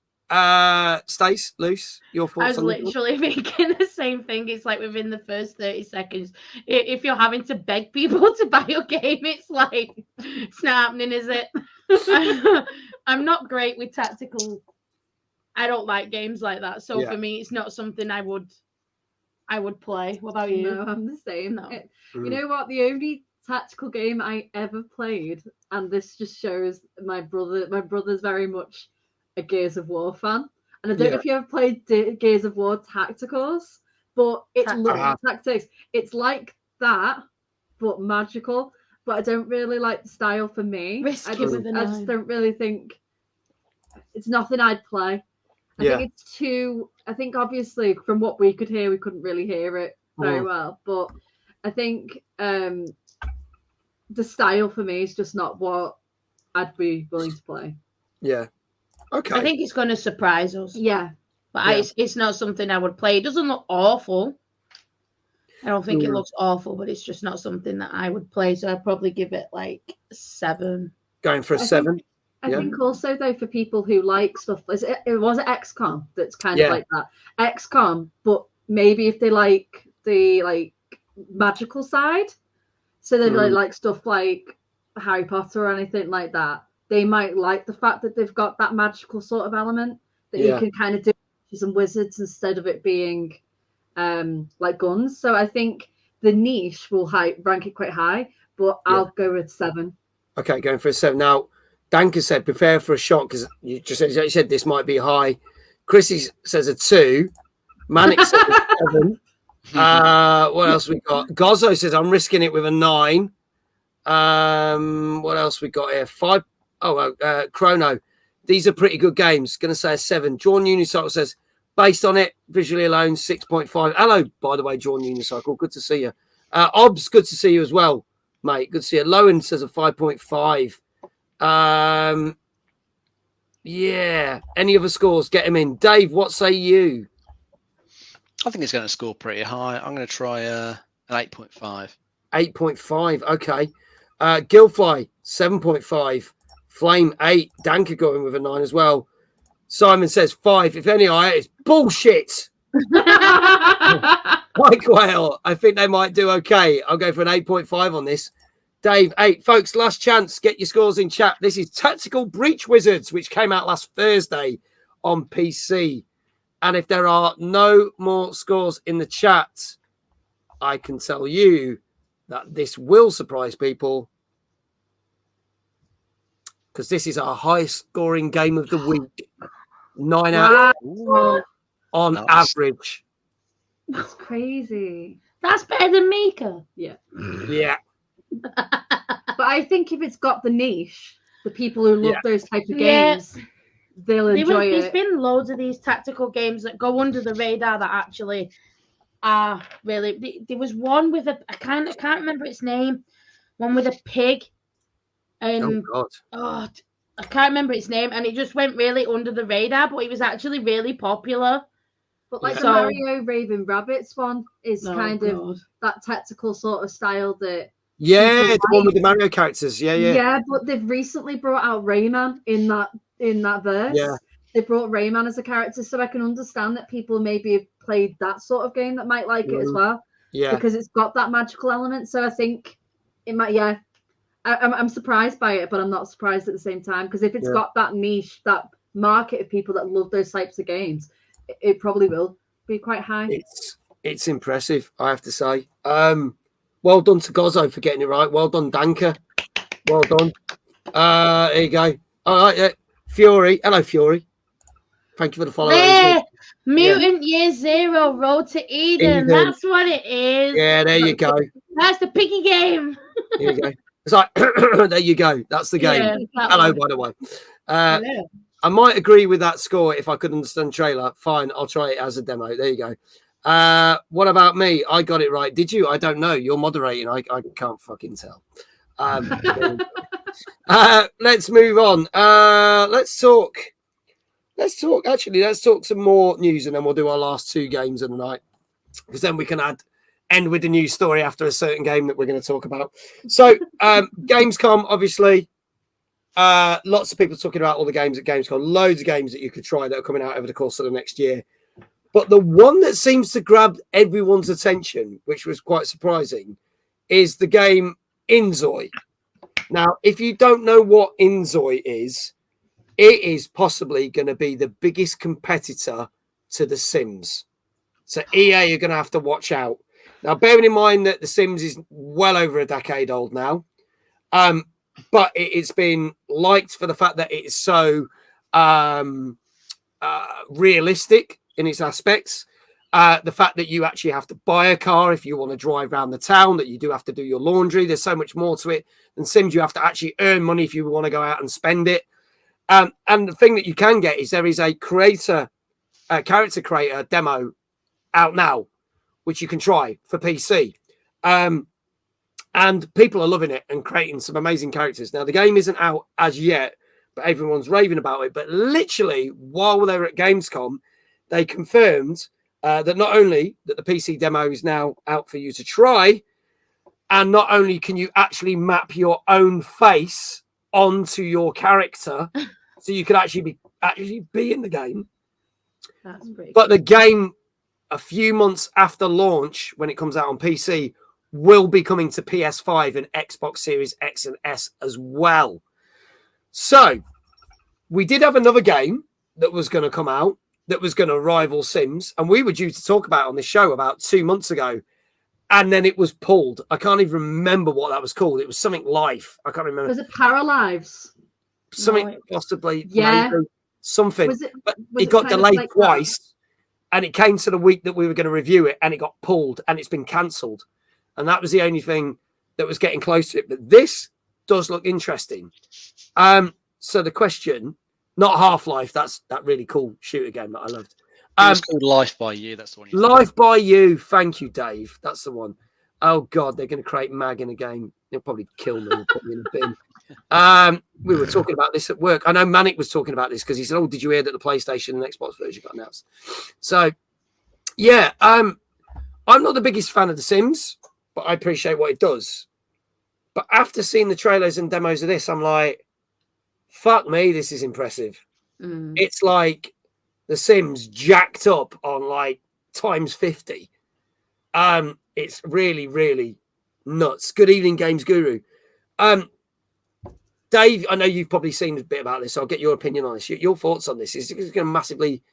This is like the closest thing to live. We keep seeing these things. It's funny, Lisa got me into a show called Upload on Amazon, which I've been watching, where they upload your body and you live in a world and then you can do everything like you want to do. This is like not having to have VR, but you can live your virtual life as an avatar in a game. And it's just like, this is a bit scary now. It is kind of what, like, taking it one step even further. What do we think, Dave? Well, it sounds like interesting tech. We'll have to see what the game's like when it comes out. I think it's going to early access first. So I'd be interested to see how much stuff it's really got to it. And is it really going to be that interesting just putting your face on a character and then just letting it go if there's not, if he's not fully complete at that point? Yeah. But I think at least give EA something to think about, like The Sims 5, which I think seems to have been languishing in development for years now, with no real signs of it for a while. Yeah. They're going to have this to compete against. So really have to think about improving the graphics and putting some better tech into that one. I can't say Inzoi would really appeal to me. I'm not bothered about live Sims. Never bothered with The Sims. Never interested me at all. I'd be interested to see more of this, just to see what the tech's actually doing, because it certainly looks nice from what I've seen of it. But we'll wait and see. What it's like when it comes into early access. See if it actually plays, as good as everyone's hoping. I just state that you can't steal cars. If you want a car, you get. So you can, even though it's got a bit of a GTA open world vibe, you can't go up and nick people's cars. Just stating, because some people were asking about that. Oh, can I go rob people's car? No, you can't. Well, that might be a DLC. Who knows? There you go. Your thoughts, Stace and Luce, to this? Is this something that you could be excited for? Yeah, I think Luce will. Luce is like going back to her roots. She's a big simulation game kind of person. Yeah, you love The Sims. Yeah. For me, I think so. I've been watching. The reason why I said Paralives is because that was a massive game that was meant to have been coming out. That was like The Sims, but it was meant to have been from. You could build every single tiny piece. Everything could be customizable, and I was so excited for when that was going to get released, but it's been pushed back again. So. For me, I'm very intrigued. I think the bit that you can put your face on it, I don't want my face on a screen playing as myself. Like, no, that's not for me. But the idea of an open world Sims game that you can fully customize everything, you can make it as much to real life as you can. I'm very intrigued with. But I'm not putting my face on the game. No one needs to see two versions of me. If I'm streaming it, no one needs to see my face running around. Absolutely not. But yeah, I'm excited. That sounds really interesting. I mean, this might just put me off. He says, I want Mag, Jesse, Brenny, and me living in a house. But I know they'd chuck me on the fireplace straight away. Burn me. Yeah. I kind of get worried about getting too invested in these kind of games because, one of the first games I ever bought when I started working all them years ago, because I'm so old, was The Sims Busting Out on PS2. Yeah. I was a massive, I love The Sims. And it's easily a game that can take hours and days and months away from you. You blink and the whole of a week has gone. I've come home from, me and Luce went away for a little break last week to Blackpool, and I've come home and installed Planet Coaster because I am building a theme park. But it's like simulation games are amazing, and they give you a sort of like an escapism that you don't get always from playing as an actual character. When you're playing as something you have created, I think it gives like a whole nother level of immersion. So I get worried about playing these games because of how much time I could probably put into that game and forget about everything else. So, and I think the idea that if they brought in a VR sort of thing as well onto it, I think that would be even more so. Because my main thing is I don't want to play VR because I think I'd get too immersed in it. Yeah. And I was kind of the same. Like when The Sims 4 came out originally, I played it for 48 hours straight without sleep and food because I was so. Jesus. This is what I mean. I could lose to this game. That's my issue is if I get too involved in it. I don't know if I'd be able to stop. Don't you dare put hold on that wedding for this fucking game.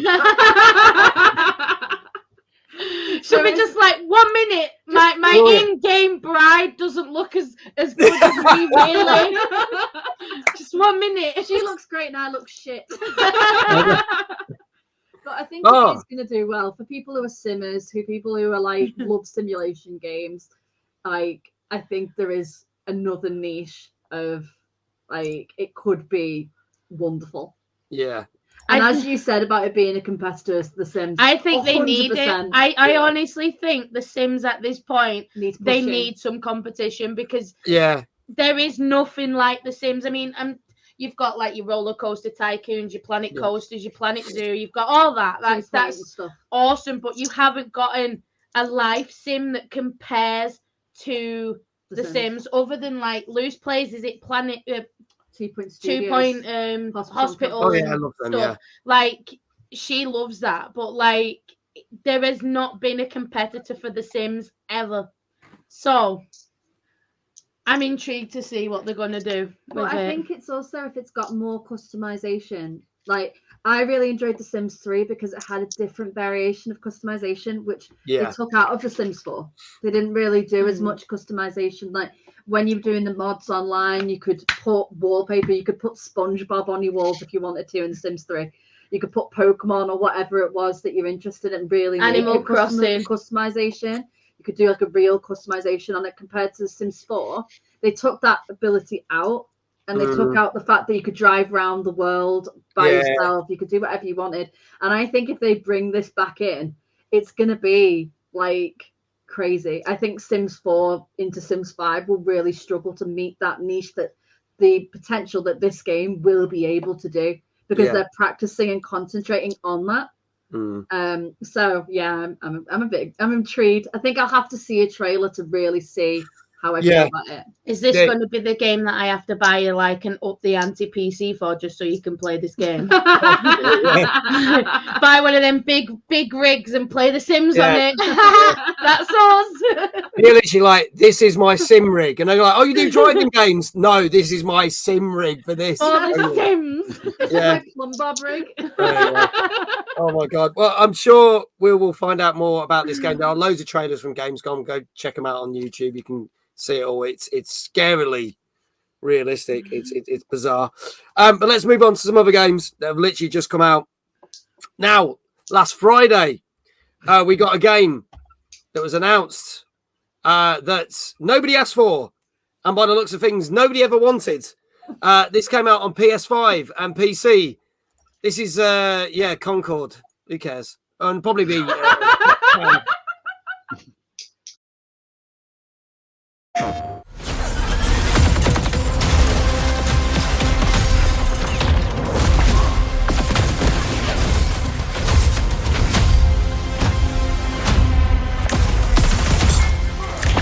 Now you see me.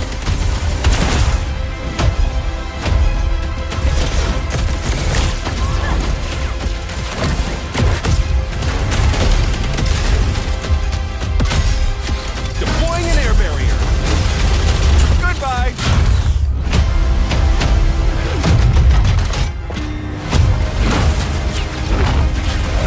Follow me.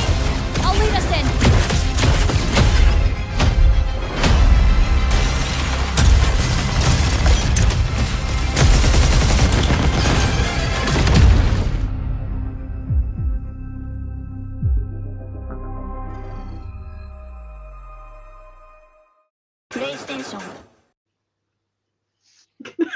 yeah. So thank you to our sponsors, Overwatch 2, for that. No, we're not going to talk. We're not going to talk about how it's done. Okay, we're going to talk about that in a news story after. We're just going to focus on this, but I am going to state this. I was on Retro Gaming Revival show last night, and they were asking my opinion on this. And I think when they did that state of play, just literally back in June or July when it was, and they first showed the trailer for this, I was like, damn, this looks good. It's like a Guardians of the Galaxy thing. It's going to be a story game, blah, blah, blah. And then they showed the footage, and I went, I do not give two fucks, and just walked off. Why? This is a thing. I don't know. They said, oh, we can make it more interesting because each week we're going to put out a trailer on YouTube to tell you about the characters. I was like, well, why didn't you fucking make a game that had a story that basically talks about the characters instead of making an Overwatch 2 clone? And let's face it, Overwatch 2 is a bag of shit as well. So, you know, That's my opinion. There you go. Dave, tell us more about the game for those who do actually give 2 fucks about it. Yeah, well, I mean, unfortunately, it isn't that single-player narrative game that I think most people wanted it to be from that initial trailer. It is just a 5v5, PvP game. It's like Overwatch, it's like Marvel Rivals that's just come out. It's that, pick from a number of different characters, and you can't even necessarily pick your favorite. One of the game modes, you've got to queue up, a few different ones to play out, so you can't just pick your favorite in this game like you do with other ones. But whichever one you pick, it is, plays like Overwatch, same type of game modes. Nothing particularly stands out with the game. It looks, fairly generic for the most part. Yeah. Which I think is part of the problem with this one. It hasn't really done anything to stand out, has it? It's just another game in an oversaturated market that isn't doing anything to stand out at all.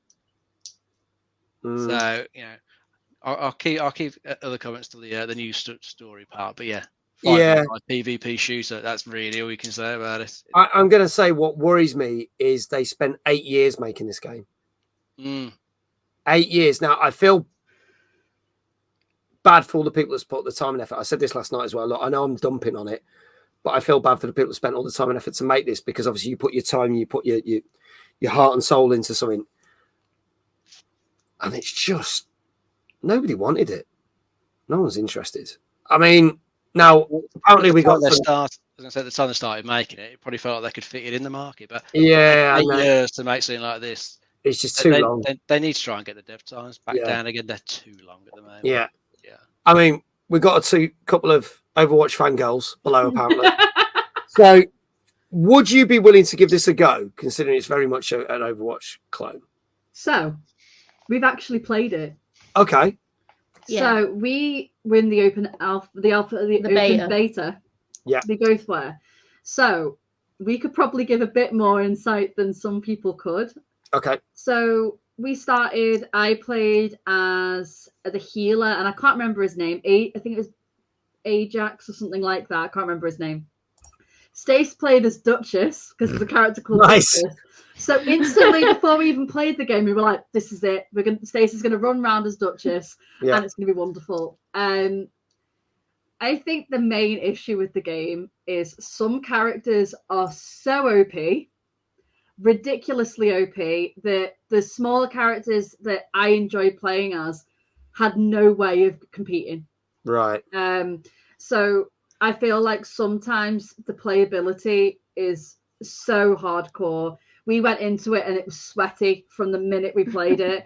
And because we used to Overwatch, you see. So I play as D.Va in Overwatch, and Stace plays as Soldier 76. And there is a character that is like Soldier 76 in this game. Yeah. But in Overwatch, you've got the ability to be able to kind of balance your way through if you're used to the characters that you're playing. In this game, it's very much the characters that you want to play as, who are the little characters, aren't as far as strong enough to be able to compete with these massive, unbelievable tanks that control the whole thing. So for me, I feel like the only thing that I like about it is at the moment it's not stuck behind a paywall. Like Overwatch, because Overwatch has got this very branch paywall that you've got to build into. They do now. They do now. That was compared to Overwatch 1 when they had the loot boxes. That was where it went wrong, in my opinion, for Overwatch. Like, I'll be honest, I saw the trailer for this game and my eyes melted. So excited. I was so excited. I was like, oh, I need a new PvP game, because every Friday I used to play a PvP game. And it was Overwatch. It was Overwatch for a long time. Yeah. And then they made it Overwatch 2, and in my opinion, Blizzard absolutely destroyed it. They destroyed their own game by doing what they did, like adding in a paywall, adding in Battle Pass. Yes, they made the game free. So, in comes Concord. 5 years too late, but I was thinking, oh, new stream title, let's go. You know what I mean? It's not stuck behind a paywall. You pay £35 on release, and you're getting access to your skins, to your rewards. You're not paying anything extra. There's no battle pass system. I was like, yeah, let's go. Oh, it's only coming out on PlayStation and PC. Yeah. Which means you're gonna get stuck in servers with PC players. Yeah. Massively overshot the fact that they've not allowed it to come out on Xbox. I think that's not going to do him any good. I did play the beta because we played it. We played into it and we were like, oh my god. I played the beta and I thought it absolutely.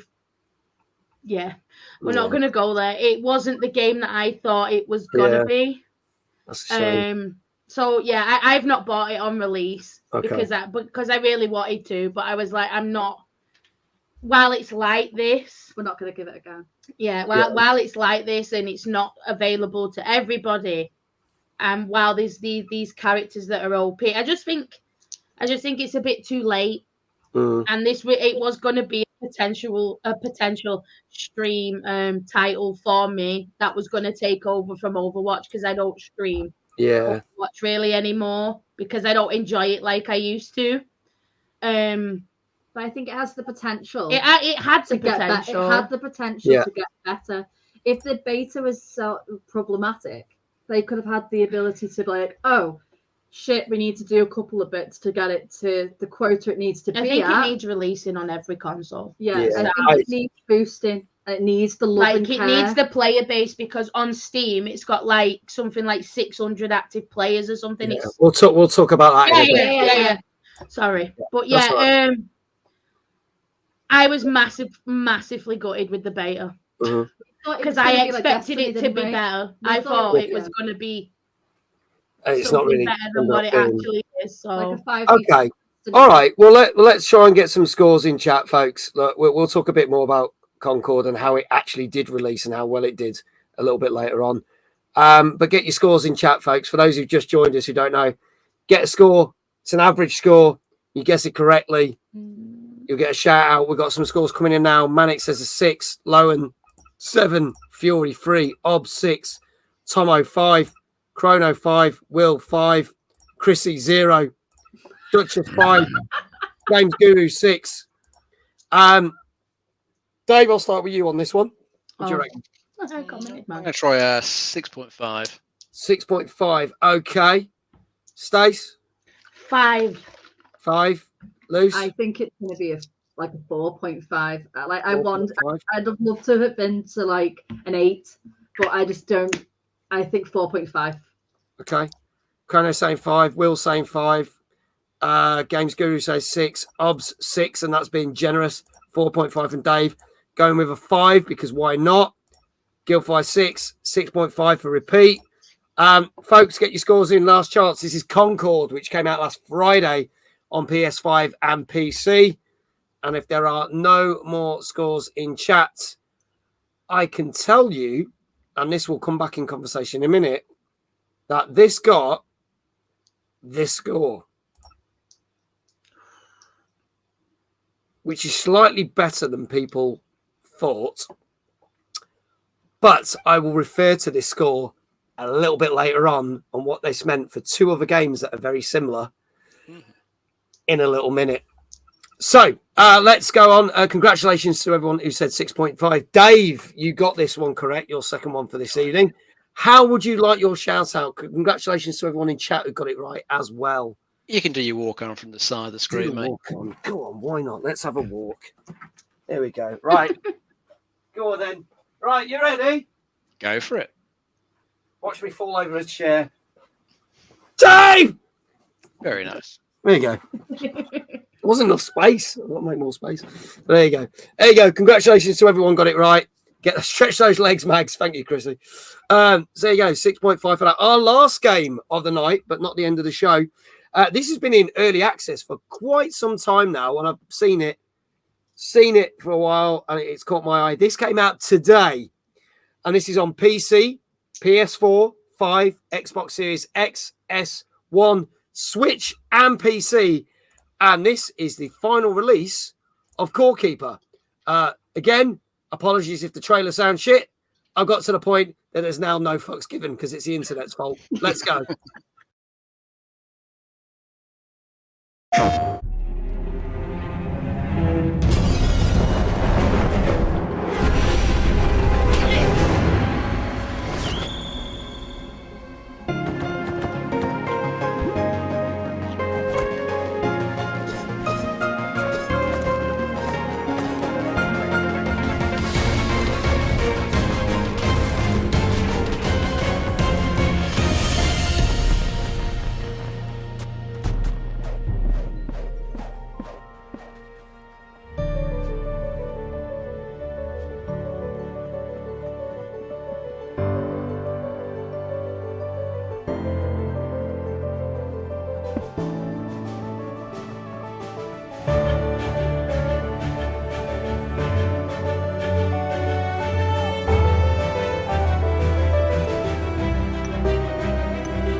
There you go, folks. That is Core Keeper, which landed today on literally everything. So tell me about this one, please, Dave. Yeah, this is a little sort of survival crafting type game. It's for 1 to 8 players, so you can get plenty of your mates. And if you want to all go crafting in this cavern that your character wakes up in, you're basically just exploring through there, fighting various enemies you're going to come across, and there's a few big bosses as well. You're basically looking for loads of resources, so you can build stuff and you build like houses and farmyards and stuff like that. So you can look after some animals. You can build like automation machines to help with the mining, make it a little bit easier. But it's that type of game. I think it looks quite charming. I like the pixel art style it's gone for. Not the sort of thing I'd end up playing, but I certainly think it looks pretty cool. For people who like this sort of genre. Other people mentioned similar games in the chat, like Terraria and Stardew Valley. People who like those sorts of games, I think they're probably going to get something out of this one. Yeah, it looks like it'll be good for them. Yeah, I know a lot of people have been very excited for this for a long period of time. I've seen this at a lot of gaming shows over the last couple of years, so I know that this has got a fan base for it already. Manic, it's out on everything, mate. Yeah, as stated earlier, so you can literally get it on Xbox or PlayStation or Switch or PC. I'd give this a go. I'm not going to lie. I've heard so much about it. I would actually give this a go. Stace and Luce, your thoughts? It looks like, minus the pixel graphics and stuff, it looks like Zelda Link to the Past. Oh, yeah. Or Link's Awakening, which like that dungeon kind of. Yeah. When they remade it on the Switch. Oh, Link's Awakening. Yeah, that one. I love retro graphics, so yeah, I'd probably give it a go. I'd probably. It looks pretty solid. I think it looks a bit more amped up than kind of Stardew. Like there's a bit more going on. It looks like, is it multiplayer or eight person multiplayer? So it's like that's pretty good. It kind of reminds me a bit like of the Escapists as well. Don't know if you've ever played that. That's like the prison one that you play as a team. But yeah, them kind of graphics. I'd give it a go. Do you know what? Solid. I want to say thank you to Fury. I'd actually forgot this came onto Game Pass today. Oh. Day one. So I completely forgot. And when Fury put it in chat, I was like, is it? And I've just gone on there. It's bang, it's there. Anyone who wants to play it on Game Pass, it's right there. So there you go. I think it reminds me a lot of Terraria. Like I grew up with Terraria, so I think it was like I think it really does look like that. But I think it kind of looks like an advanced version of what it would look like if it was made now. Yeah. But I do like the fact that you can have multiplayer. I think that's really cool, and I think it'd be good for like a stream title, especially if you've got friends who play it. Then you can all kind of jump in and work together to kind of like do that dungeon crawling aspect, but equally at the same time go back to your home place and do farming and building and stuff. So I think it's like a good combination of the two. But it's cute. It looks good. I actually think it looks really, really good. I might have to give this a try. Not going to lie. We've got loads of scores coming in. I'm going to start with Stace and Luce on this one. What do you reckon this has got? I reckon a 9. I think 8.5. 8.5. Okay. Chrissy's saying 8. Loney's saying a 9. I'm just going to scroll up a bit. Ob's 8.5. Chrono 8. John Unicycle 8.5. Manic 8.5. Tomo reckons an 8. Loney said a 9. Danka 8.5. Anyone else got scores? Get them in. Fury 8.5. Dave 8.5. Dave, what say you, sir? I'm going to go for a 9 for this one. Going for a 9. Okay. Going for the dizzy heights. iQuail, I think this will be high. I reckon an 8.5 as well, maybe. 8.5 from Gozzo. Let's have a look. Any more scores? Against Concord into 1 million out of 10, says Obs. There you go. Last chance, folks. This is Core Keeper, which came out today on PC, PS4, 5, Xbox Series X, S1, Switch, and PC. And he's even on Game Pass. So there you go. If there are no more scores on the chat, and Dave, you can't quit. You've got to do more chat. If anyone got this right, I can tell you that this got the second highest scoring game of the night, because this did get an 8.5. Well done. So we get Miss Ginger Ninja a shout out, and well done to everyone else in chat that got it.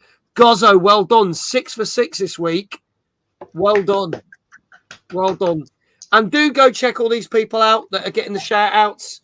They spend their time, God knows why, watching this show week in, week out. We're very much appreciative of it. But go support them as well, because we wouldn't have an audience without you lot. Danka, congratulations as well. Well done.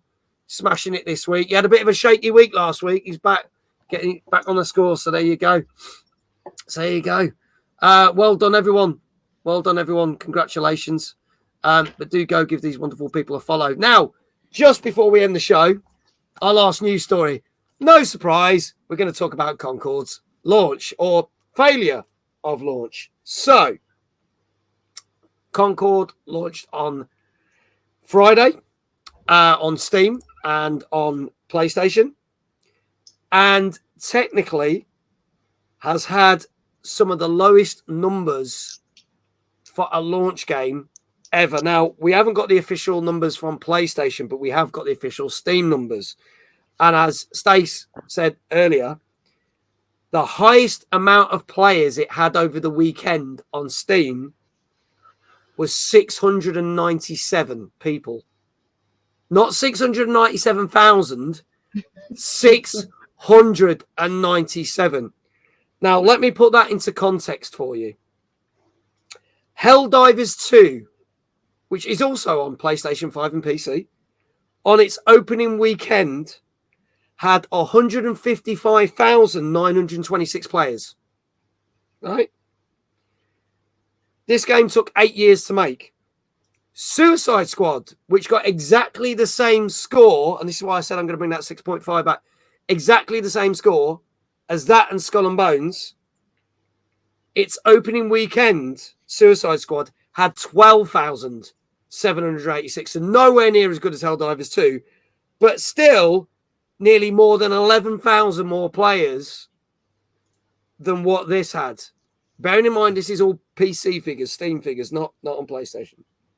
Which means Concord has only got 5% of the audience on PC that Suicide Squad has, and Suicide Squad was deemed as one of the biggest failures as this year.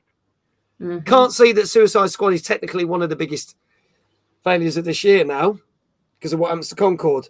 What is interesting is Sony had greenlit 12 new live service games, which they have now, off the back of this, cut down to 6. So 6 games have already been canned on this last weekend because of how badly Concord has performed. So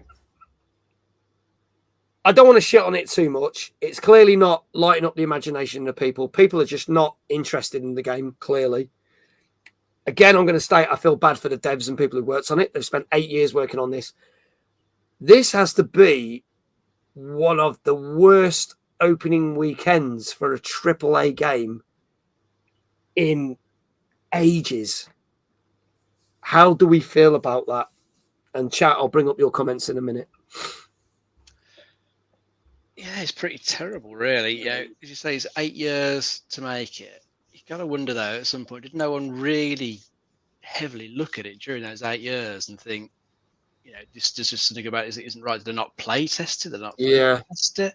You know, they've done like, you know, the beta really late on. They couldn't really change anything from that. Did it not get play tested? You know, before that, and did people not highlight some of the issues with it back then? I mean, you know, that won't have happened. I don't think he got marketed particularly well either. No, because apart from stuff you saw, I think, on sort of Sony showcase, or maybe, I don't know, not Gamescom, what was it we had before? State of Play. Yeah. That was really all you saw of it. Well, this game nobody knew about until 2 months ago. And if they've been working on for 8 years, why has there been no fucking mention of it? I know. I kind of wonder if Sony just, in the end, decided they've wasted the time with the studio and the game, just kind of pushed it out to die, and then just close the studio down and move on. Because it just seems silly not to try and market it at all. You think you'd at least try and get a reasonable player base there. Because if you had like tens of thousands of people playing it, then you might think that it's worth sticking with, trying to improve. When you've got like less than 700 people on the PC, what's the point of doing any of it? I think if I was Sony, I'd immediately cancel all the the cinematic stuff that they're meant to be bringing out each week. I can't even see them going through with all that. No, I'd cancel off because that's just a waste of money. That is. It's quite funny how if you look at Suicide Squad, that Suicide Squad has managed to do 2 seasons since February, but the player base has massively dropped on the second season. So these other 11 seasons that Suicide Squad's supposed to have done, I can't see any of that coming out. This, I think, is going to be even shorter than 6 months. There's no way they're going to push this content out if the player base is so low. I don't think it'd even be worth trying to switch it to free to play, because if no one's interested in it now, why'd they be interested in it then? Yeah. I mean, I was reading earlier. I don't know if you remember Foam Stars that came out on PS5. That's I was going to play because that's not done that well either. So they're trying to get a bit more, people behind it when it moves free to play. But I can't really see there'd be much point pushing this out to free to play since people aren't interested anyway. Guildfly, this ain't coming to Xbox, so it's not. They ain't going to be able to push it out on Xbox or Game Pass because it won't come to. It's not coming to Xbox. There's no intention. There's been a AAA title that's knocked everyone's socks off this year. Not really. I'll say it's all been the indie games that have been right. It's very funny. I've already kind of got my top 5 for the year. I don't think there's a single AAA game in it so far this year. Now that may change. I think mine's mostly indies as well. It just shows you compared to last year where there was a lot of AAA games in our top 5s when we do our Christmas special of this show and we have the 15 best games of the year. It was quite well populated between indies and AAA, and I think it's going to be all indies. So we'll see. Stace, Luce, your final thoughts on this before we wrap up the show? Sad. Very disappointing. Again, like what Dave was saying about like Foam Stars. We were so excited for that game. And that was free to play on PS Plus on release, and like it still didn't do well, and they just kind of flopped, didn't they? I don't know if they're taking too long to make these games or if they're making them too similar to other games. There's probably too many of them as well. Yeah, if they made it free to play, it would be different. But then you've got like games like X Defiant. that are free to play, and that is absolutely smashing. It is. PvP it's doing well at the minute. Like it's actually contending with like Call of Duty and stuff. But like Valorant's just become. Valorant has just come to console. Yeah. People are not gonna want something like Concord when they can play Destiny 2. People are not gonna want something like Concord when they can play Call of Duty. Yeah. You know, I just don't, and you know what? I didn't even know about this game until they announced it. It was the game that the PlayStation, like a few months ago, and I was like, it's been in development for 8 years, and I've only just found out about it now. Yeah, like, but it is very disappointing. Maybe, you know, as you say, if they make it free to play, it'll draw some more people in. But I think the biggest issue they've got with it is the fact that they've just brought out Marvel Rivals, whatever it's called. Yeah, that looks like it's gonna. And they've done. I think that's their biggest issue. They've got Overwatch already. They've not really done anything towards the Concord game, and then they bring out this massive Marvels game that's exactly like Overwatch with all Marvel characters. It's just like it, and that's also been so hyped up and so much like put on it that this game just. It's almost like, what was the game that you said about, was it Titanfall? Yeah, like Titanfall versus Overwatch. When Overwatch came out, Titanfall 2 came out at the same time, and Titanfall 2 absolutely got rinsed by Overwatch. Yeah. It's the same sort of issue. It's the same kind of, I just think they're coming out at the wrong time, and it's not been like advertised enough. It's just kind of snuck in there, you know, like, and it's kind of undershadowed because now Marvel's Rivals is, it's everywhere. Because it's got such a big fan base with Marvel anyway. And this Concord doesn't have much to base it on. No. Like, there's nothing that can kind of boost it past that because people are going to still play Overwatch. People are still going to start playing this Marvel's game who play Overwatch. They're not going to go to Concord when they've got the option to go to Marvel.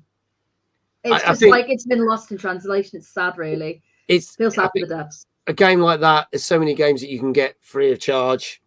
The £35 entry level to buy it, I don't think is going to appeal to a lot of people.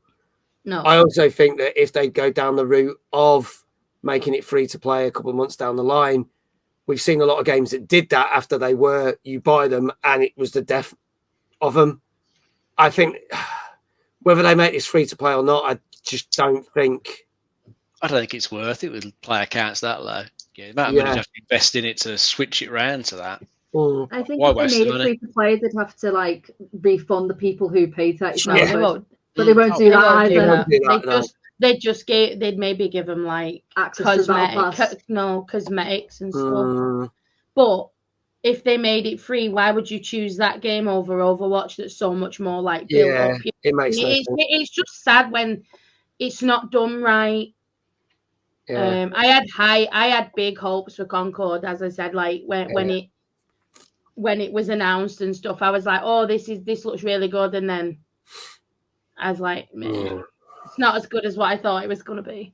It's a sad fact that 2024 has been a year of games that basically see an early grave, unfortunately. It seems to be a following pattern. There's a lot of games that have really missed the mark big time, and not just multiplayer games. There's some big AAA games, big story-driven games that have just tanked. So it's a funny year this year. It's a funny year, but me and Dave, I feel like I'm playing stuff from last year more than I am new stuff from this year. If you like, I'm catching up with all the good stuff from last year. Yeah, and I'm bringing it in. I've not really. I think we honestly were sport for choice last year. It was a good year for games. This year, there's not. We've kept saying this. We've not had that much to get excited about, and I still don't think we've got much for the rest of the year, and we've only got about 4 months left.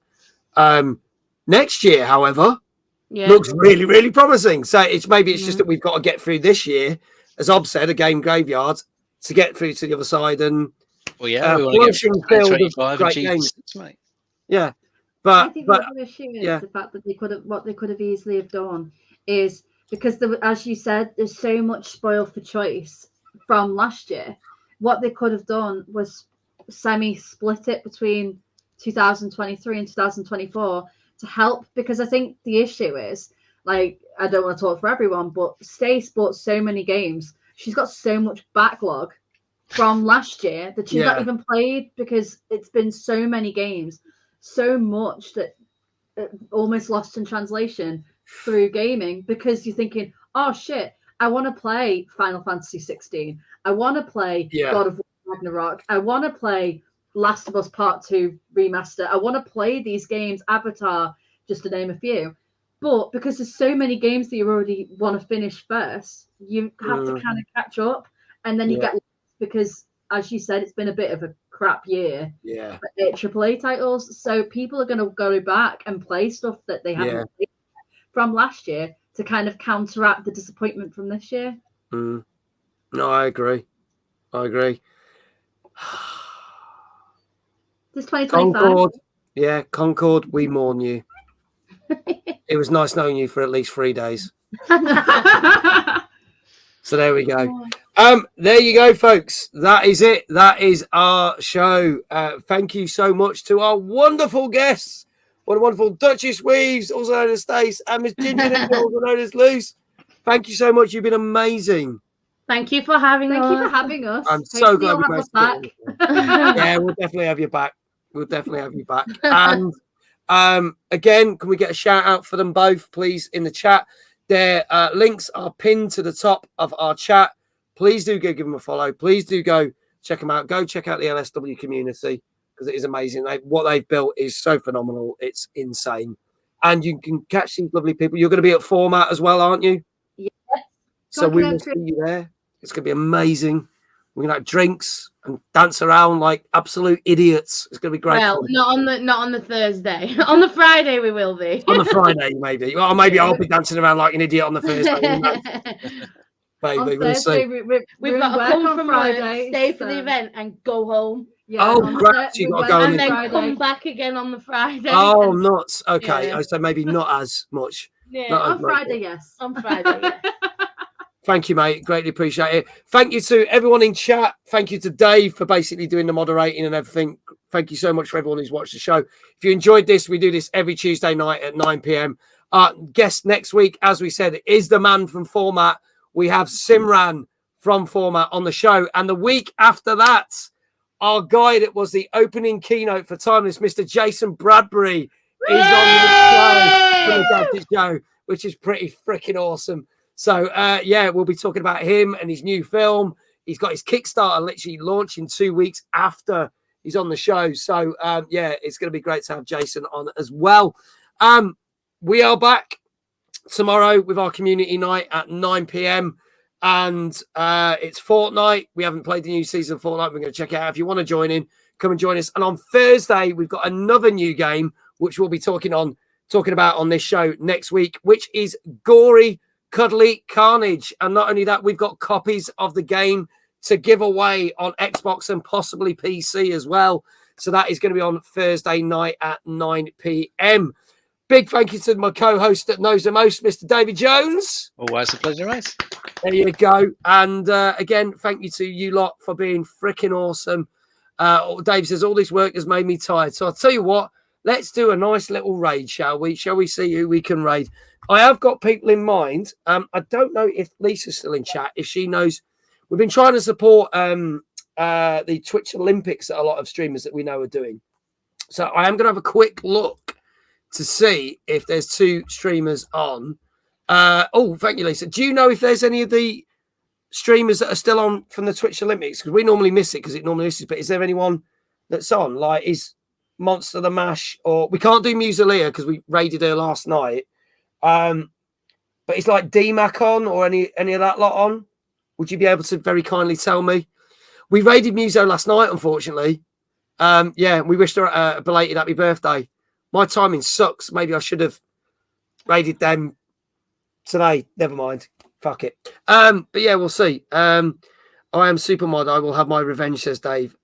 There you go. But yeah, let me know. If not, we'll rate. I've got a list up here as well. I'm just having a quick look as a backup. Flipping hell, there's a lot of people on tonight. There's a lot of people on tonight.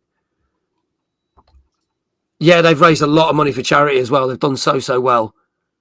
No idea. Ads are annoying. Not as annoying as the trailers that didn't work tonight, ladies and gents. But there you go. I think... Right, we're back. I've got a backup plan. I think a lot of peeps have raided out now. Okay, right, I've got a backup plan. I'll tell you what, we're going to go to this gentleman. Not raided him for a long time. He is based over in America. He's Mr. Classic Swayze. He is playing some... Be hilarious if it was Concord, wouldn't it? No, he's playing some Lies of P. Lovely guy. Not raided him in probably about 6 months. So let's go do that. So that raid is going to go launch. Thank you for thinking of the event. No worries. We'll try and raid them tomorrow or Thursday next time they're on. We're always going to try and support for the Twitch Olympics. Going to keep trying to do that. That raid's going to start. End credits will roll. I'm going to drop that link in chat just in case the raid doesn't go through. And there you go. Night, guys. Epic podcast as always. Thank you, Simon. Thank you to each one of you. All that leaves for me to say is wherever you are in the world, have a great morning, a great afternoon, or a great evening. And I shall see you tomorrow at 9 p.m. for our monthly fortnight community night, where I will suck hard at that game, as I always do. And then from all of us, we'll do that bit where we wait for me to press the button and we'll just wave at the screen. Thank you so much. Bye. Bye.